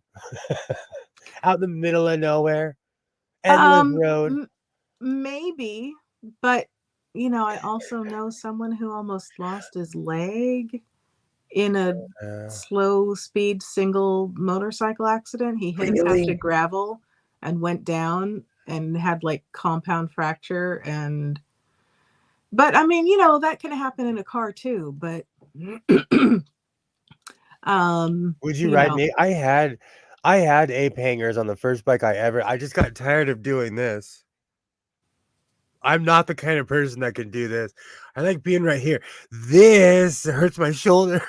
it doesn't look comfortable to me, My but back couldn't handle two wheels. That will kill your back. With the ape hangers, will kill your back. But again, I'm of a certain age where things hurt more. With how tall I am, if I crashed the Vespa, my knees would be the first on the scene. I think that's the thing too. Like I'm perfect height for a Vespa. I've been in a bunch of Porsches. Um, I have family members that are too tall. hmm. I'm like that perfect size. I'm like this, but I could fit in a Porsche. I know a guy that lost his leg. Oh, He was fixing his bike, screwed up the fuel line, and was stuck open. Oh my gosh. I worry about stuff like that all the time, actually. All the time. uh, yeah. I mean, it's hard because like accidents can happen. Accidents can. I have a friend who was killed in a car accident. He wasn't even driving, and it was out in the desert, middle of nowhere.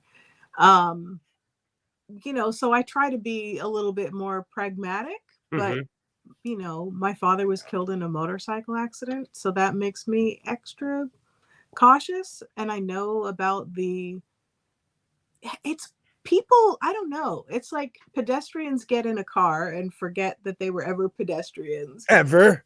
You know, Ever. people get in it vice versa. It's just It's funny you would say that. I recently, my son, he's a man. Sometimes he looks at me, he's like, my dad is crazy. We're sitting at a light and there's people crossing. And he's like, what are you waiting for? I said, it's California state law. Everybody has to completely clear the crosswalk. He's like, no one ever does that. I said, watch. One day someone's going to do it in front of you and a cop is going to pull them over. Um, 2 days ago, we were at the same right we do every day. Someone got swooped on because they went right as, like, people were still in the crosswalk. And the cop was mm-hmm. like, oh, you obviously haven't taken a test lately. mm. And got him instantly. The You thing know? is, I take issue. I don't know. Like again, LA traffic is so bad. Um, to turn, after someone has like crossed and they're over on the other side, to turn right through the intersection, I I don't feel that that should be illegal. However, I also recognize that we have a terrible problem with, pedestrian accidents and pedestrian deaths and people again forgetting that they've ever walked on the street. And so, I guess I would rather be overcautious and have more people safe. I don't know. Exactly. Absolutely, situational awareness is key.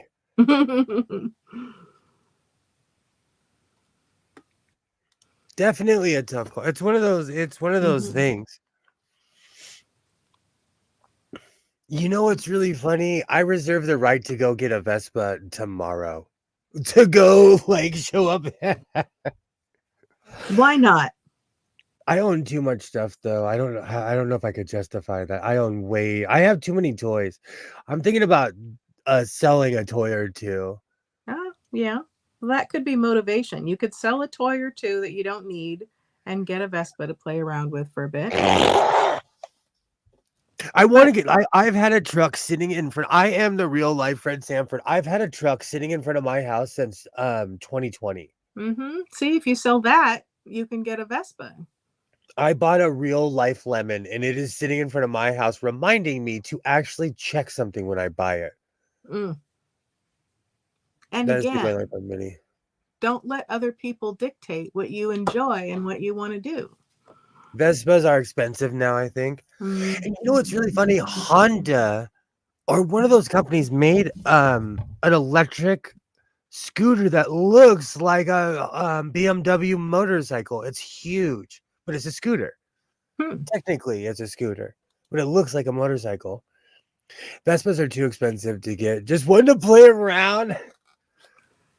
Well, considering he has a truck doing nothing but being habitat for local spiders. You know that possum's gonna be real mad when I finally tow that thing out. There's probably generations of raccoons that were born in that thing. Mm.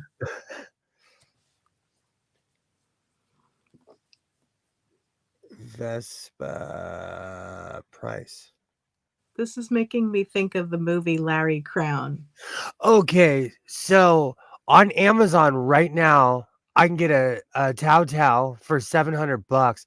Harleys go for $43,000. A real big body Harley, even the old ones are like $43,000. Honda still makes cheap scooters. And how much is a Vespa brand Vespa? A freak accident with a spider. Oh no. Okay, they are getting kind of pricey. Hold on, let's see. Vespa GTS. Oh, I'm gonna get so many ads for a Vespa now. They're gonna be like, "Oh, you want a Vespa?" The algorithm's gonna go up. My phone's gonna explode after hitting this. Oh, okay. A Vespa is expensive. 8 grand. That's And that's about for what I thought it would be. well, if you think about it, it is a motor vehicle, street worthy. It looks sturdy. It's a mini bike. It's a mini Oh, they do look like fun. They do. Kilroy says the possum's going to call his union rep and then Will's going to have a legal case on his hands. I'm telling you, man, they're on the roof. They have to come from somewhere. Either that or he's going to call what is it? Housing and the housing department. HUD. Mm-hmm. They're call HUD on me. Squatters' rights. I am so scared. I was drinking iced tea and a spider dropped into it, and I took a sip, and there was something chunky in it. Oh, Protein. oh. See, if I didn't get a fang or anything, and I didn't get sick, I would chalk it up as like to pay attention more. Oh. Well, You that's know what? unpleasant. I'll tell you though, since it's the end of the evening, I draw the line. Like during the summer, I sit out here. A fly will go in my coffee and die. I dump my coffee out. Yeah. Because I drink strong truck driver. Like I even tell my kid, like if you feel like sleeping, don't drink my coffee. Oh my goodness. Thank you. Oh, For 8 grand, you can go get a used bike. One that'll, man, you'll fly like the wind on a used bike. I mean, that may be true, but then you don't get the Vespa experience. So if you want a Vespa, you got to pay scooter prices. Maybe a Vespa will make me look tall. Because I'll be on the Vespa like this. It'll make me finally look tall. I was laughing. I looked at all the shoes that I buy. Well, a lot of them are for my job, but like I buy shoes to give me the illusion of height. Mhm.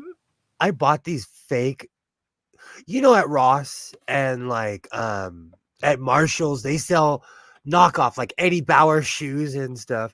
I bought these knockoff hiking boots because they make me taller than what I am right now. And upside, you can go hiking. Um, so Alibaba says it bit my tongue. It stung. Just today after supper, it started hurting again. Um, Alibaba, I will say, uh, if you are not feeling well about that, don't hesitate to go to the doctor. Oh my gosh. My mother had a spider bite on her lower back and slowly started going paralyzed. I had a good friend where he got a bite on his hand and same thing happened to him. And I physically took him to the hospital.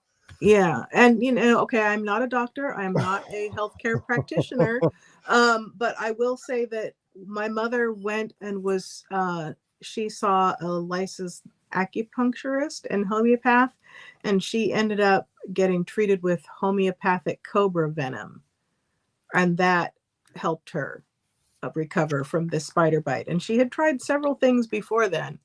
Um, so yeah, get some health care because your tongue is not something that you want to have go necrotic or paralyzed or something.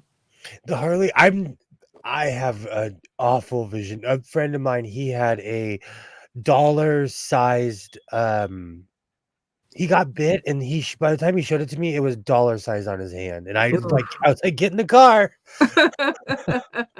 So when I lived in Hollywood, the hospital was literally 4 minutes from where we were. Mm. The Harley and Yamaha experience will beat the Vespa experience, especially on the empty freeway. This is true. You can't take a Vespa on the freeway. I would be so scared. It's not allowed. Oh, really? Yeah. See, I don't know this because if you have a bike, you can go in the carpool lane. You get all kinds. You can lane split all kinds of. Well, they tell you not to, but if the chippies aren't out there, you'll be fine.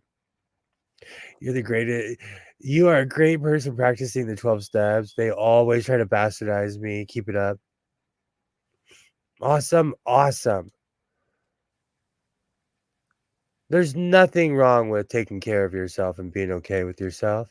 We don't have bad spiders here except for the Black Widow. Okay. I know someone the person I'm talking about got bit by a Black Widow, and that's when they had that giant schmata on their hand, and I was like, it traumatized me. I had a Black Widow hanging above my stove the other day. And I was talking to my friend who was over, and I'm like, what do I do? Because, like bug poison, one, I didn't want that on my stove. Two, it's not fast acting. And my friend suggested like trying to squish it between some shoes. But we were concerned because it's, hanging in its web, and you try to squish it. Next thing you know, you're bitten, or you've got a spider hiding somewhere in your stove or what have you. So I went to move something. I had a cutting board on the little rack up top. And it said, oh, you've disturbed me. And it went dashing up. And so then it came back another time. And I thought, well, I'll use rubbing alcohol because that works really well for wasps. I sprayed this with rubbing alcohol. The spider's like, what are you doing? I sprayed it some more. The spider's like, okay, fine, I'm out of here. And it starts like climbing its web. I'm pretty sure it flipped me off on the way up. And it keeps going, and I'm spraying it and spraying it. And it did nothing. And then I turned it on to stream because it was hiding out like up at the top by the vent, and I sprayed it some more. I haven't seen it since. I don't know if it just left town or You if frustrated it. It's like, why is this person spraying me? yeah, it's like, okay, come on. I don't need a bath. I'm good. go away. I have this stuff. It's called dual side, and I don't even know if it's legal in the state of California, but I get it from my job. It literally, it just says dual side, and on the back, it's all just ingredients and warnings. Oof, And yeah. anything that has skull and crossbones on it, Right. I'll show it to you upstream because I don't know if I can legally show it to you because of where I live. I don't know if I can flash it on camera. I'm the I same way, Kilroy. Like I have a low immune system, so antibiotics all the way. I Vitamins are great as supplements. They can do a lot of things. If you've got like they, some acute trauma, then sometimes a vitamin is not going to cut it. This program is for entertainment purposes only and not intended to malign any religion, race, company, individual, or wig. All opinions expressed by my so-called life and program participants are solely their personal views and do not reflect the views of every human being on planet. I mean, I take vitamins. I've also had antibiotics and a CAT scan, and I did get a bite from a brown recluse, baby. It did give me a circle of raw dime size. Ooh, It came from in Texas in a cardboard box. There's a very famous what was that show? Emergency Makeover. Do you remember that show? It was on um, Fox. no, I don't know that one. Is I that for actually people who have been in an accident and then they come out all glamorous, or? It's crazy. Like there was a woman whose husband served in Afghanistan and she opened up his bag and a rare Afghani spider bit her in the face Ooh, and literally like scarred her face where like it just took it down to bone. ooh, And so they gave her reconstructive surgery. I mm, actually dated somebody who got a complete jaw from that show because they had something wrong was with what was wrong with their jaw, and they got $1 million makeover from that show. wow. Oh yeah, oh yeah. And I didn't even believe her until she showed me the episode, and I'm like, holy cow, you were really on that show because I only knew her after she had the perfect jaw. Mm. So I was like, man, you're just trying to relate to all of us normal people, but she had the perfect face. I mean, but it was sculpted that way, Mhm. you know. Well, didn't Iman get horribly disfigured in a car accident? And whoever her surgeon was, they did an amazing job because she's stunning. They just gave her old face back, really. Hmm. Yeah. First time I got a CT scan, I was like, that's it. Everybody made it seem like a scary thing, but there was no sweat to me. I think Same. those things are just scary if you're claustrophobic. Yeah, or if you're a bionic human made out of a bunch of metal. I think also we hear a lot of the horror stories. My job employs a nurse. If you talk to her, she'll make you never want to work at a hospital because she tells you like, "Oh, this happened, and then this guy did this, and I'm like, I'm never going to a hospital again. Thank you, thank you." But like, she's just giving you the highlights. She's not telling you about how every day like was just the same thing over and over, and it wasn't exciting every day. And you know what I'm saying? Like, and it's the same thing at my job. It's not always cowboy hats and big trucks. You are not the $6 million man. Man, I will. Man, when they perfect lung transplants, I will be. Mm. I'm gonna and my co-host will hate what I'm about to say. I'm gonna start smoking Marlboro Reds again. Oh my. Kidding, I'm kidding. It just popped out. I didn't that. I tried to hold back. I was unsuccessful. I told you I knew somebody when I was younger. They had cancer, got a lung removed. Keep in mind, this person, after they got their lung removed, they lived to be almost 90. And I knew them. They got their lung removed when they were in their 60s. Wow. She still smoked with one lung, she still smoked. And lived to be in her oh yeah, she died in her 90s. And she was coherent 90s, not like My grandma after 95, my grandma checked out and she didn't pass away until she was 99. She was, but she was a coherent 90, like have a real conversation, in-depth conversation with you. The thing is, though, you have to live life like you were the rule, not the exception. Hope for the best. Maybe you'll be the exception, but you can't bank on that. Kira, I smoked camel nons until like people sat me down. They're like, "We love you. What's wrong? Why you need a filter?" Like they sat me down. Like I smoked on filters for almost 11 years straight. And people sat me down. They were like, "You need to stop smoking camel non-filters." They're like, "Of all cigarettes on earth." Yeah. I actually had a problem with camel lung darts. Those camel nons, man, they were strong. Mm. I knew a lot of military guys smoking to 100 plus. What do you think that is? Because I kind of jokingly say like, "Oh, we're not built like that anymore." I grew up with a human being that was in the old school 1950s, 1960s, and 1970s Navy. He never grew out of it. He drank like a fish. If I tried that, I would be in the hospital or in like on a TV show somewhere Mm. crying. And he smoked too, like what do you think that is? Do you think food is different? Do you think, I don't know, do you think people have a different constitution? Because that generation lived longer. My grandfather woke up with scotch. He put Bailey's in his coffee, you know. I mean, I I think it's a couple different things. My grandmother, she lived to be 103. She just had a strong Wow. constitution. That was just her thing. But, my grandfather died in his 50s, I think it was, or like 62, or I don't know, really relatively young.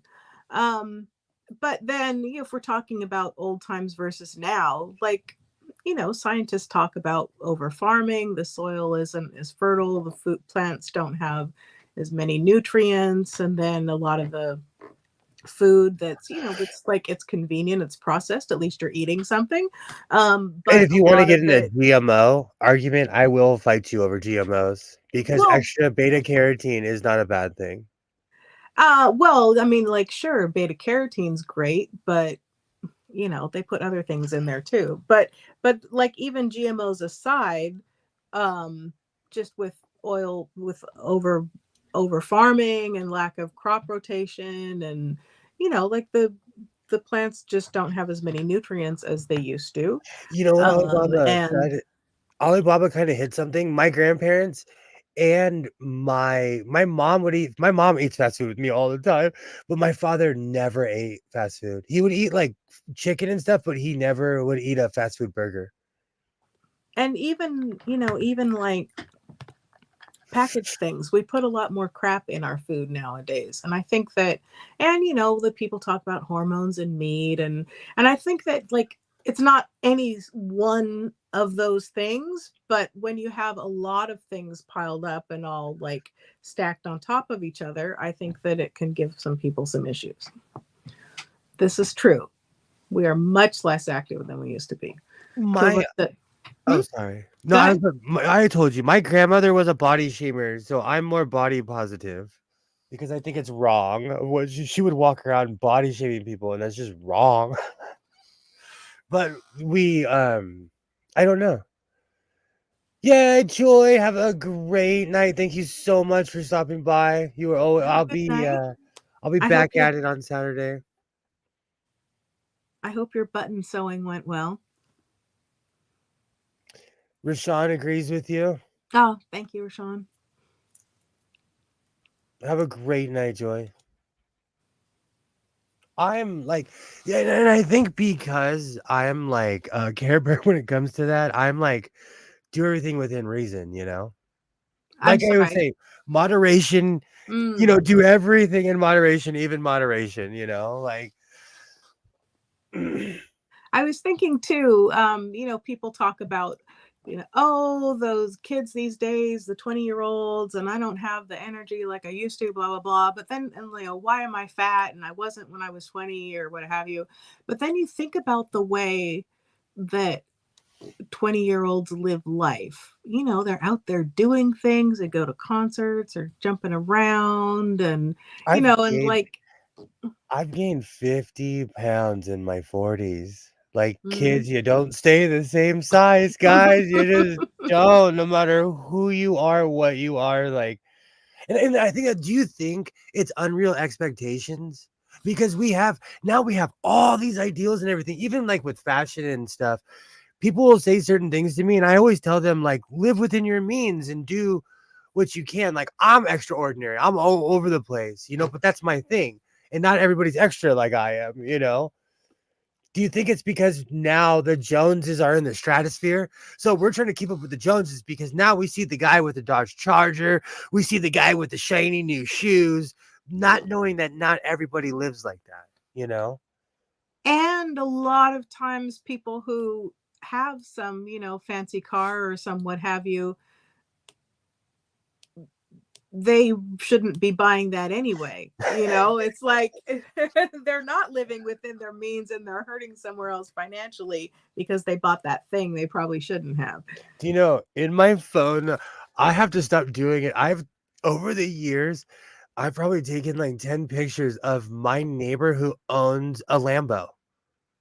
Every time I get behind him, I'm like, why do you live here? And I'm taking pictures of his car. I'm like, why do you live around here? And you have a Lambo, a real one, not a fake. I can hear him when he's darting down the street. But I think also, we don't know someone's life, and we can't make, and it's the same with eating and stuff. Like, you might see someone go out, they have a whole feast, and you're like, how do they stay so thin? And you don't realize that, like, the rest of the time they're doing all this healthy eating. Or someone might decide that they want to buy a $500 pair of shoes or watch, or whatever that thing is, but that's like a special spending thing for them, and they're not spending a lot of money elsewhere. So we can't assume that one thing is representative of the whole picture. F the Charger, give me a bug. I like that.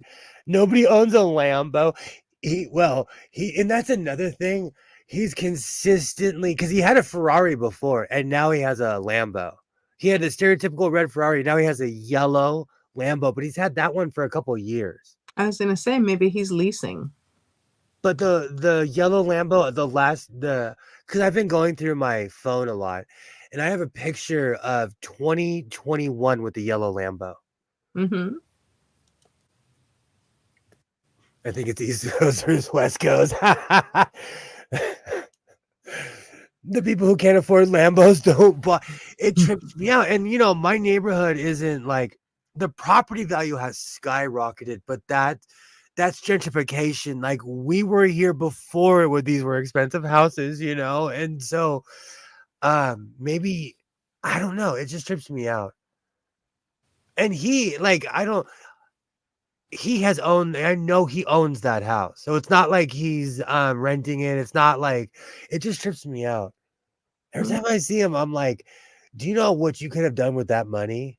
Like, I had the same amount of money and I bought a tractor and I grow alfalfa and hay, and it makes even more money. You know what I'm saying? Like, Mm-hmm. like with that same Lambo money, you could buy 2 tractors and And a make money. field. Yeah.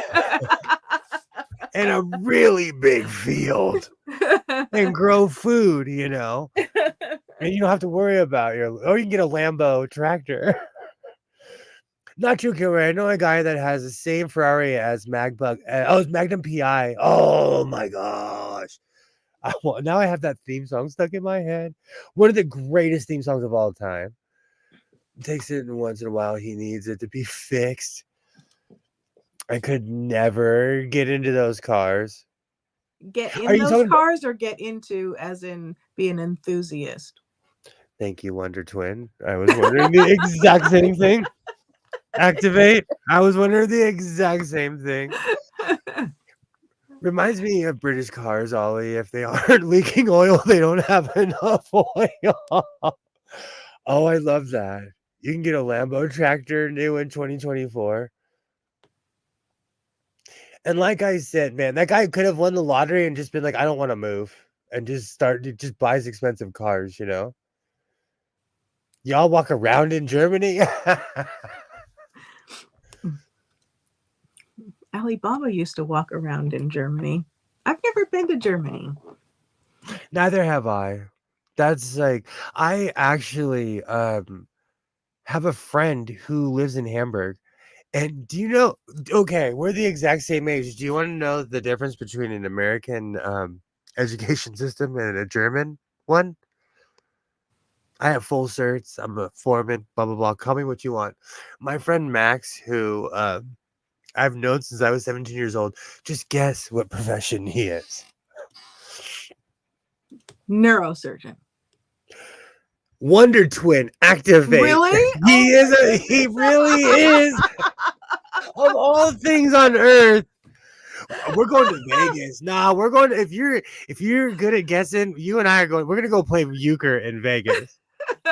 We're gonna go to the tables and clear out all the people from Ohio. We're gonna clear them out. Yeah, he's a brain surgeon. He's a real, and we still talk all the time. He's a great guy, Max. I almost doxed him, but like, yeah, that's the difference between the American education system and the German. And when he came to America, he could speak perfect English at 17 years old. I mean, like we were able to communicate, and I taught, and that's when I discovered that Americans speak in slang. Oh, you didn't realize this? No, I really hadn't hung out. Like I'd gone places, but I hadn't hung out with people who didn't speak the same English that I do, or know the nomenclatures and the stupid things that I say. You know, But I mean, every country has its own slang. I'll never go to Germany. Well, your name is all over Germany. Kilroy was here. I used to walk around in Germany. They used to have a week Volksmarch, 10K and 20K, and get a medal at the end. Cheap medal, but look nice. I would totally do it. Just for the medal. I would totally do it. The closest I get to Europe is when I went to the beach in Virginia. Some would go through ruined castles. Some just go to countrysides. Great fun. That's like when I went to Amsterdam and I'm like, there's culture here. There's like not just people like doing random things and walking around. There's actual culture. English has a lot of slang. This is why it's one of the hardest languages to learn. Do you know what's really funny? Every single person I've ever known that was non-English speaking has said that. But I take it for granted because it's my it's my original language. Yeah, slang and expressions, and it's hard because English has so much influence from other languages that it can zig when you expect it to zag, and Do you know how shocked 19-year-old sewing was when there was actual culture in Amsterdam? Now this should be a patch. You were sold some half truths. But when you get off the train, there are people waiting. Never mind. Go there and you'll have a good time. No, but they changed the law. They don't cater to druggies anymore. That's probably for the best. That's right. Just like, have you seen Florida? Florida is breaking up with the Spring Breakers. Oh, yeah, I saw that. They're like, no, we've had enough of you all. Oh, they probably said y'all, but anyway. All y'all. There we go. I find it really interesting when because I saw something about it, and then I believe they were talking about it on Critically Drinking, but like they legitimately have commercials that say it's not us, it's you. And they do not They have such hardcore laws now in Florida on the beaches. It's to deter people from going down there. I don't know. I mean, I feel like if they hadn't been so relaxed about it before, they wouldn't have problems now. But I don't know. Maybe they weren't as relaxed as I thought. Maybe I just had the wrong impression. No, But they are. They are. Is to a Californian, their their gun laws are unreal. Their laws in general. Florida is a different planet compared to California, and so they let people party. It's kind of like when you go to Nevada. Um, it's weird that to people where you can walk around with booze in Nevada. You can legally walk around on the street with booze. You could I mean, never do that here. I kind of feel like they kind of encouraged the whole like crazy party atmosphere Yes. and then kind of got mad at the side effects rather than just maybe being a little bit more, putting some boundaries in to begin with so that they had the party atmosphere without so much destruction It's instead of not like the Freaknik generation. These kids, it's just changed. Times have changed, and so because of that, mm, they and I watched there were like was it riots a couple of years ago because I don't live in Florida. I'm not privy to this. mm, yeah, so maybe a little Parties. bit of, I'm sorry. sorry, Go ahead.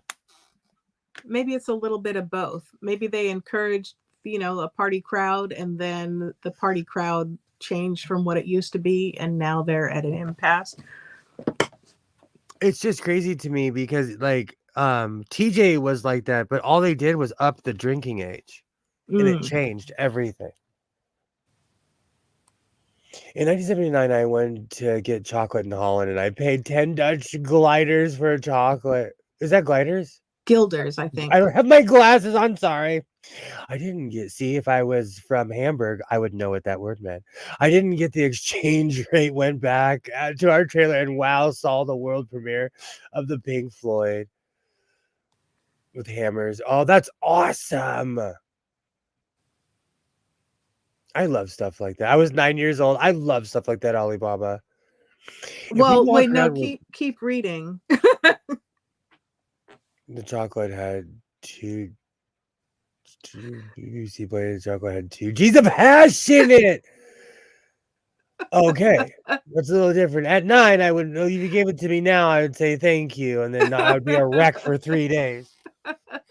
I did not finish reading that.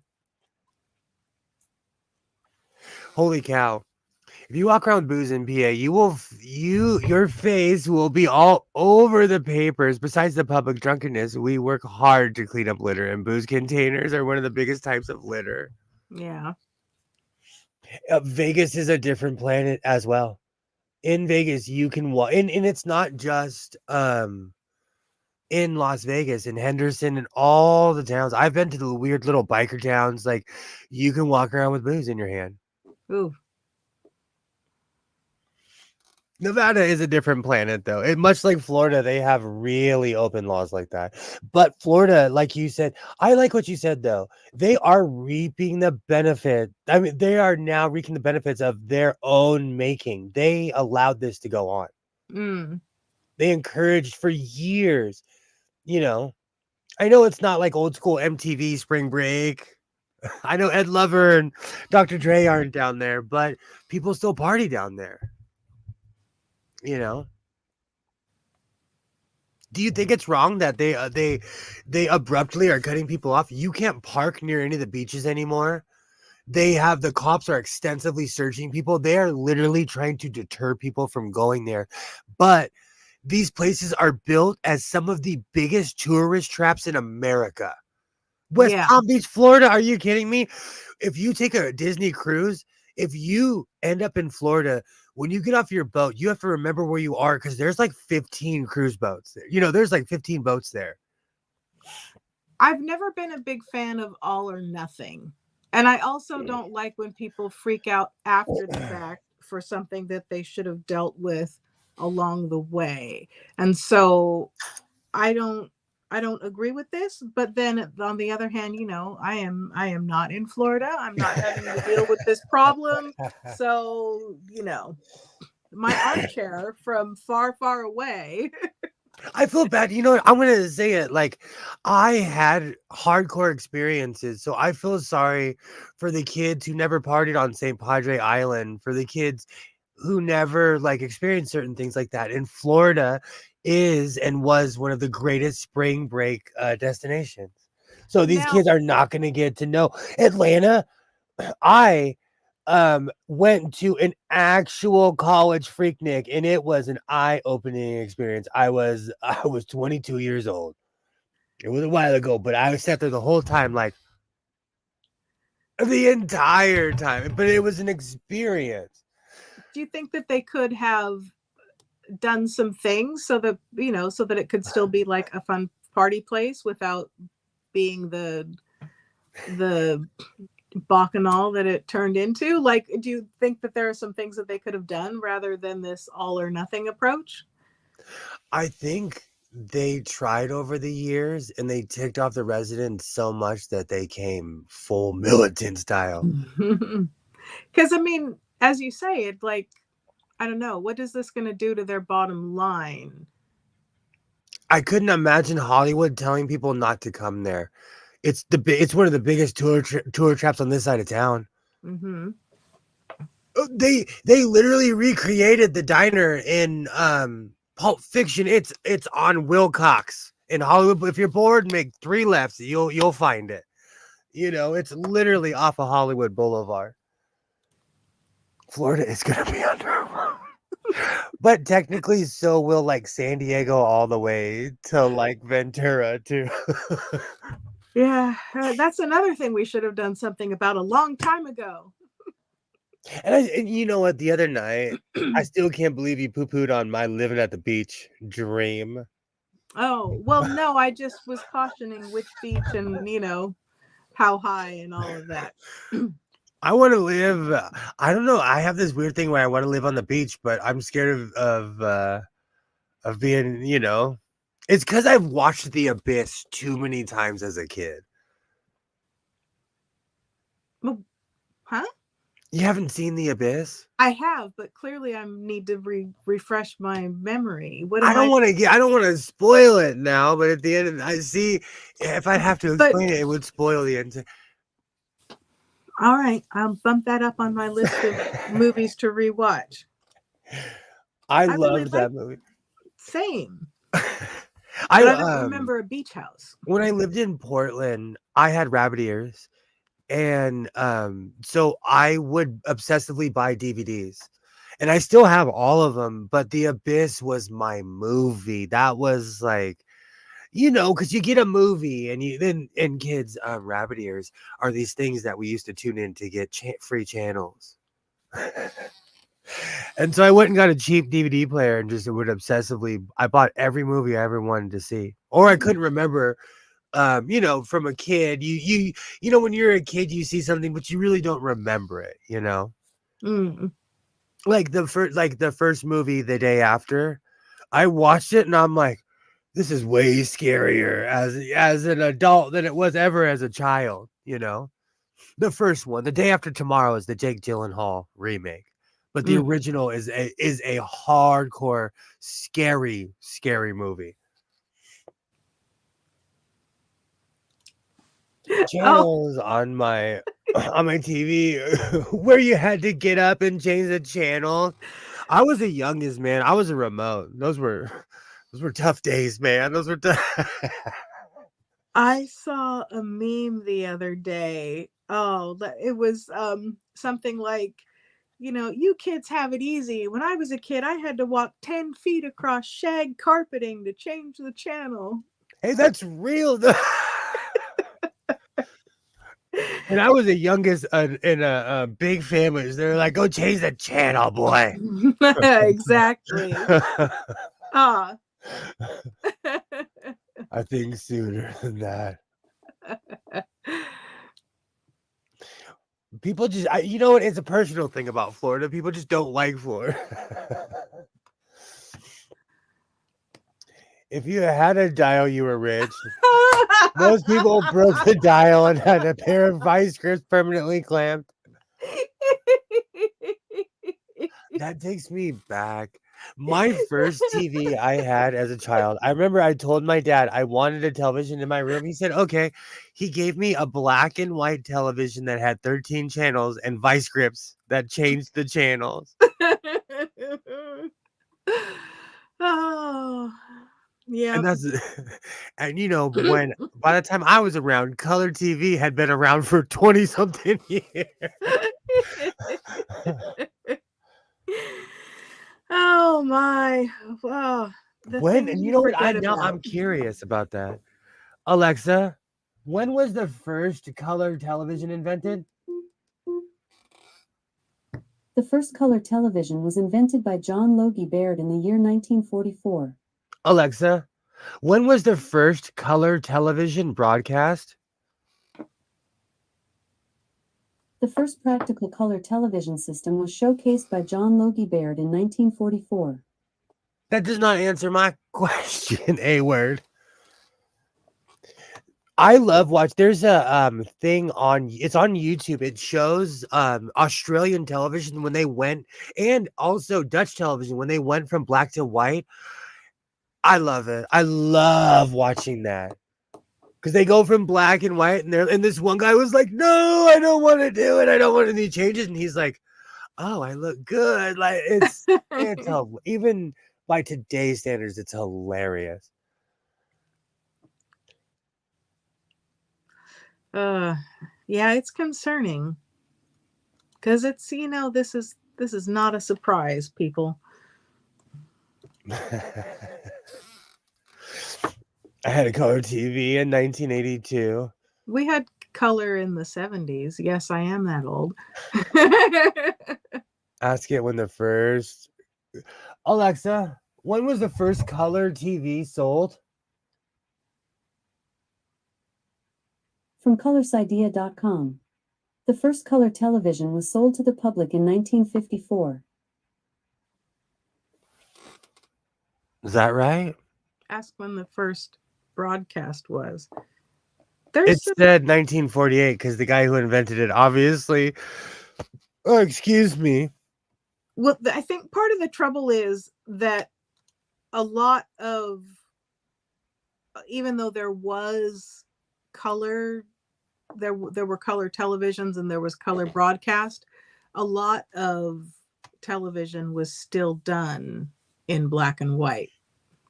Yeah. I am because I grew up with senior citizen parents, I don't have a problem with black and white. I am obsessed with Alfred Hitchcock. I have seen every Humphrey Bogart movie you could possibly think of. I quote Casablanca. Waters? No, I'm sorry. I came here for the waters. Waters? What waters? We're in the desert. Such a good movie because he won't tell people why he really came to Casablanca. Yeah, they did that with movies too, because like Psycho was in black and white, and that was long after, Wizard of Oz in glorious Technicolor. That is true. And Psycho is such a good movie.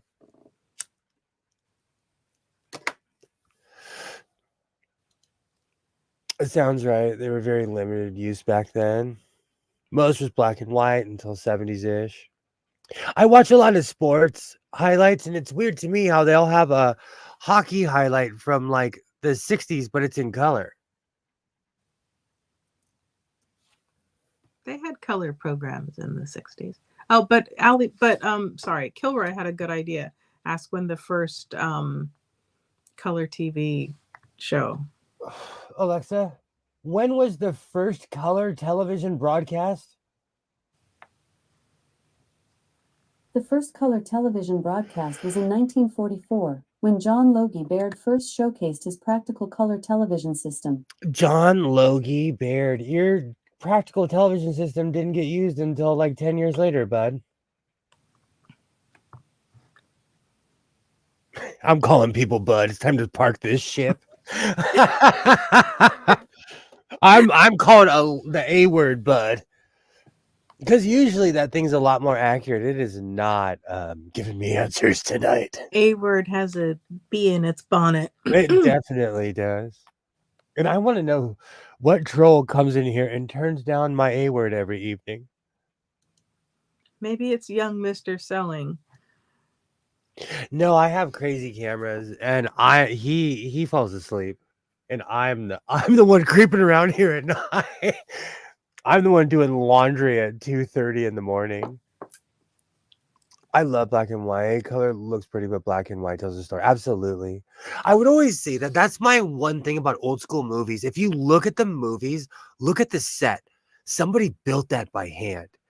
Even like in Wizard of Oz, everything you see, somebody painted that, somebody built that. Like that's to me, that's movie magic. They made Yeah. that from wood and plaster. That's because they shot the highlights with the film. They had the color film back then, and then it was expensive TV broadcasting color. It trips me out, especially like the Montreal Canadiens, because you can watch from the inception of television until I love watching old hockey games because I try to find things to fall asleep to. And I'm one of those people that falls asleep to sports because although the sports are crazy, sometimes the newscasters are talking like this. I'm sorry, the sportscasters are talking like this. And then they start talking like this, and I'm like, I'm out. It puts me, and that's why I miss Vin Scully. He would put me out. So I found this. It says, although the colors were not quite true to life, the first program was this. Okay, 2 days later, on June 27, 1951, CBS began airing the first regularly scheduled color. Wow. Bonanza was the first Western that was done in color. That's crazy.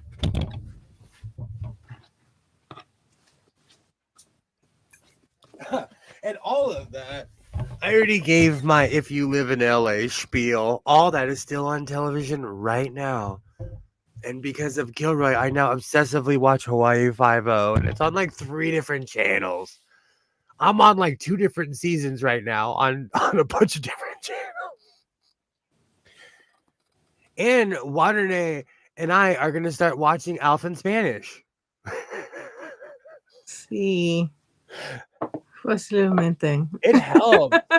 No It sé does. por qué. Mi I español sat no there. está suficiente para comprender. When I sent it to you, I'd been watching it for 45 minutes.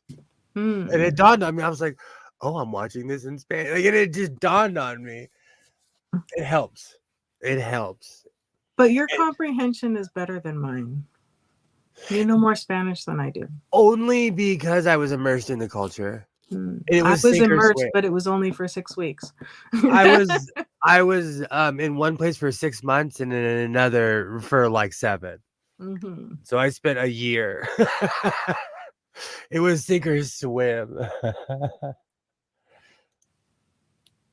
I never did care for Bonanza. Did you at least like the theme song? All of those old school theme songs get me. Like, Waterne knows I still bump Magnum PI. I'll randomly, da-na-na, when that guitar comes on Magnum PI, oh my word. The A-Team, these men were wrongfully accused. Oh, come on. Good times. I used to watch Sesame Street, German Sesame Street. I started watching Farscape. I thought I knew German, and then I started watching it in German. I'm like, nope. I was fronting the whole time. I don't know any German because I tried it. It's different. Okay, it's different when you have a formed way of learning. If you're in a class, if you're in the culture. Me and my predecessor would sit there with books and just speak terrible German to each other. But we weren't around anyone who was a native German speaker. Yeah. Didn't even like that theme song. Whoa. Magnum PI is a banger. I still listen to it. It's in my head, right? Da, da, da, da, da, da. Oh, do you know what's so funny? We always talk about these. Do you know I have not seen the Magnum PI remake or the MacGyver? Because you know MacGyver, like I I think of myself as the real life MacGyver. I have not seen the remake. All the Paramount, you know what? Paramount Plus, for as much as I gripe about it, I got hooked on the Love Boat. And if you see the Scott Baio episodes, and if you saw it originally, you have to take aspirin in the morning, and you are beautiful. Why, But yes, I am old enough to have seen Love Boat when it originally aired. MASH too, MASH.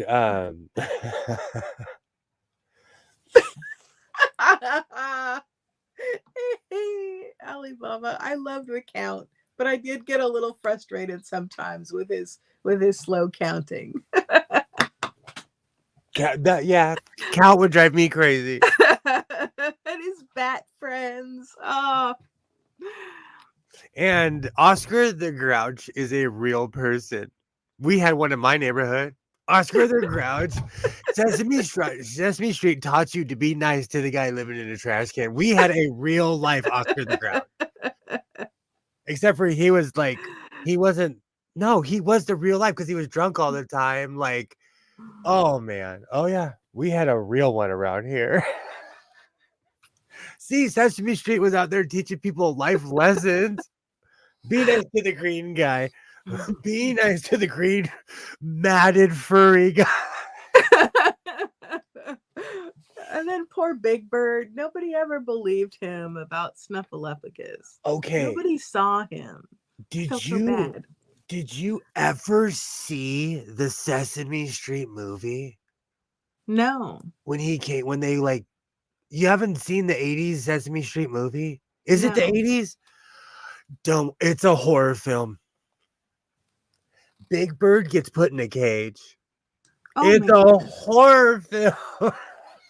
I remember watching it as a kid and being like, who made this? And why was this made? That's horrible. It was a horror film. You haven't seen the I mean, maybe I'm just forgetting about it. Oh. The toes you step on today are connected to the ass you have to kiss tomorrow. I love that. That is so true. That is so true. Big Bird was schizophrenic. I'm gonna look that up real quick. See what year that was to feel old. I remember watching that and being like, who made this and why was this made? I mean, I wouldn't put it past Sesame Street to normalize kids going through some stuff, but he never did get help, so I don't know. It had to have been the 80s. Let's see. It was 1985. Oh my gosh. That movie is a horror film. Because in the 80s, my son and I have this conversation all the time. Because he heard an Eminem song. He's like, you can say that. I was like, we were different in the 90s, son. We were a little bit more hardcore. That 1985 Sesame Street movie, watch it and tell me it doesn't give you PTSD. Watch it. It's a horror film.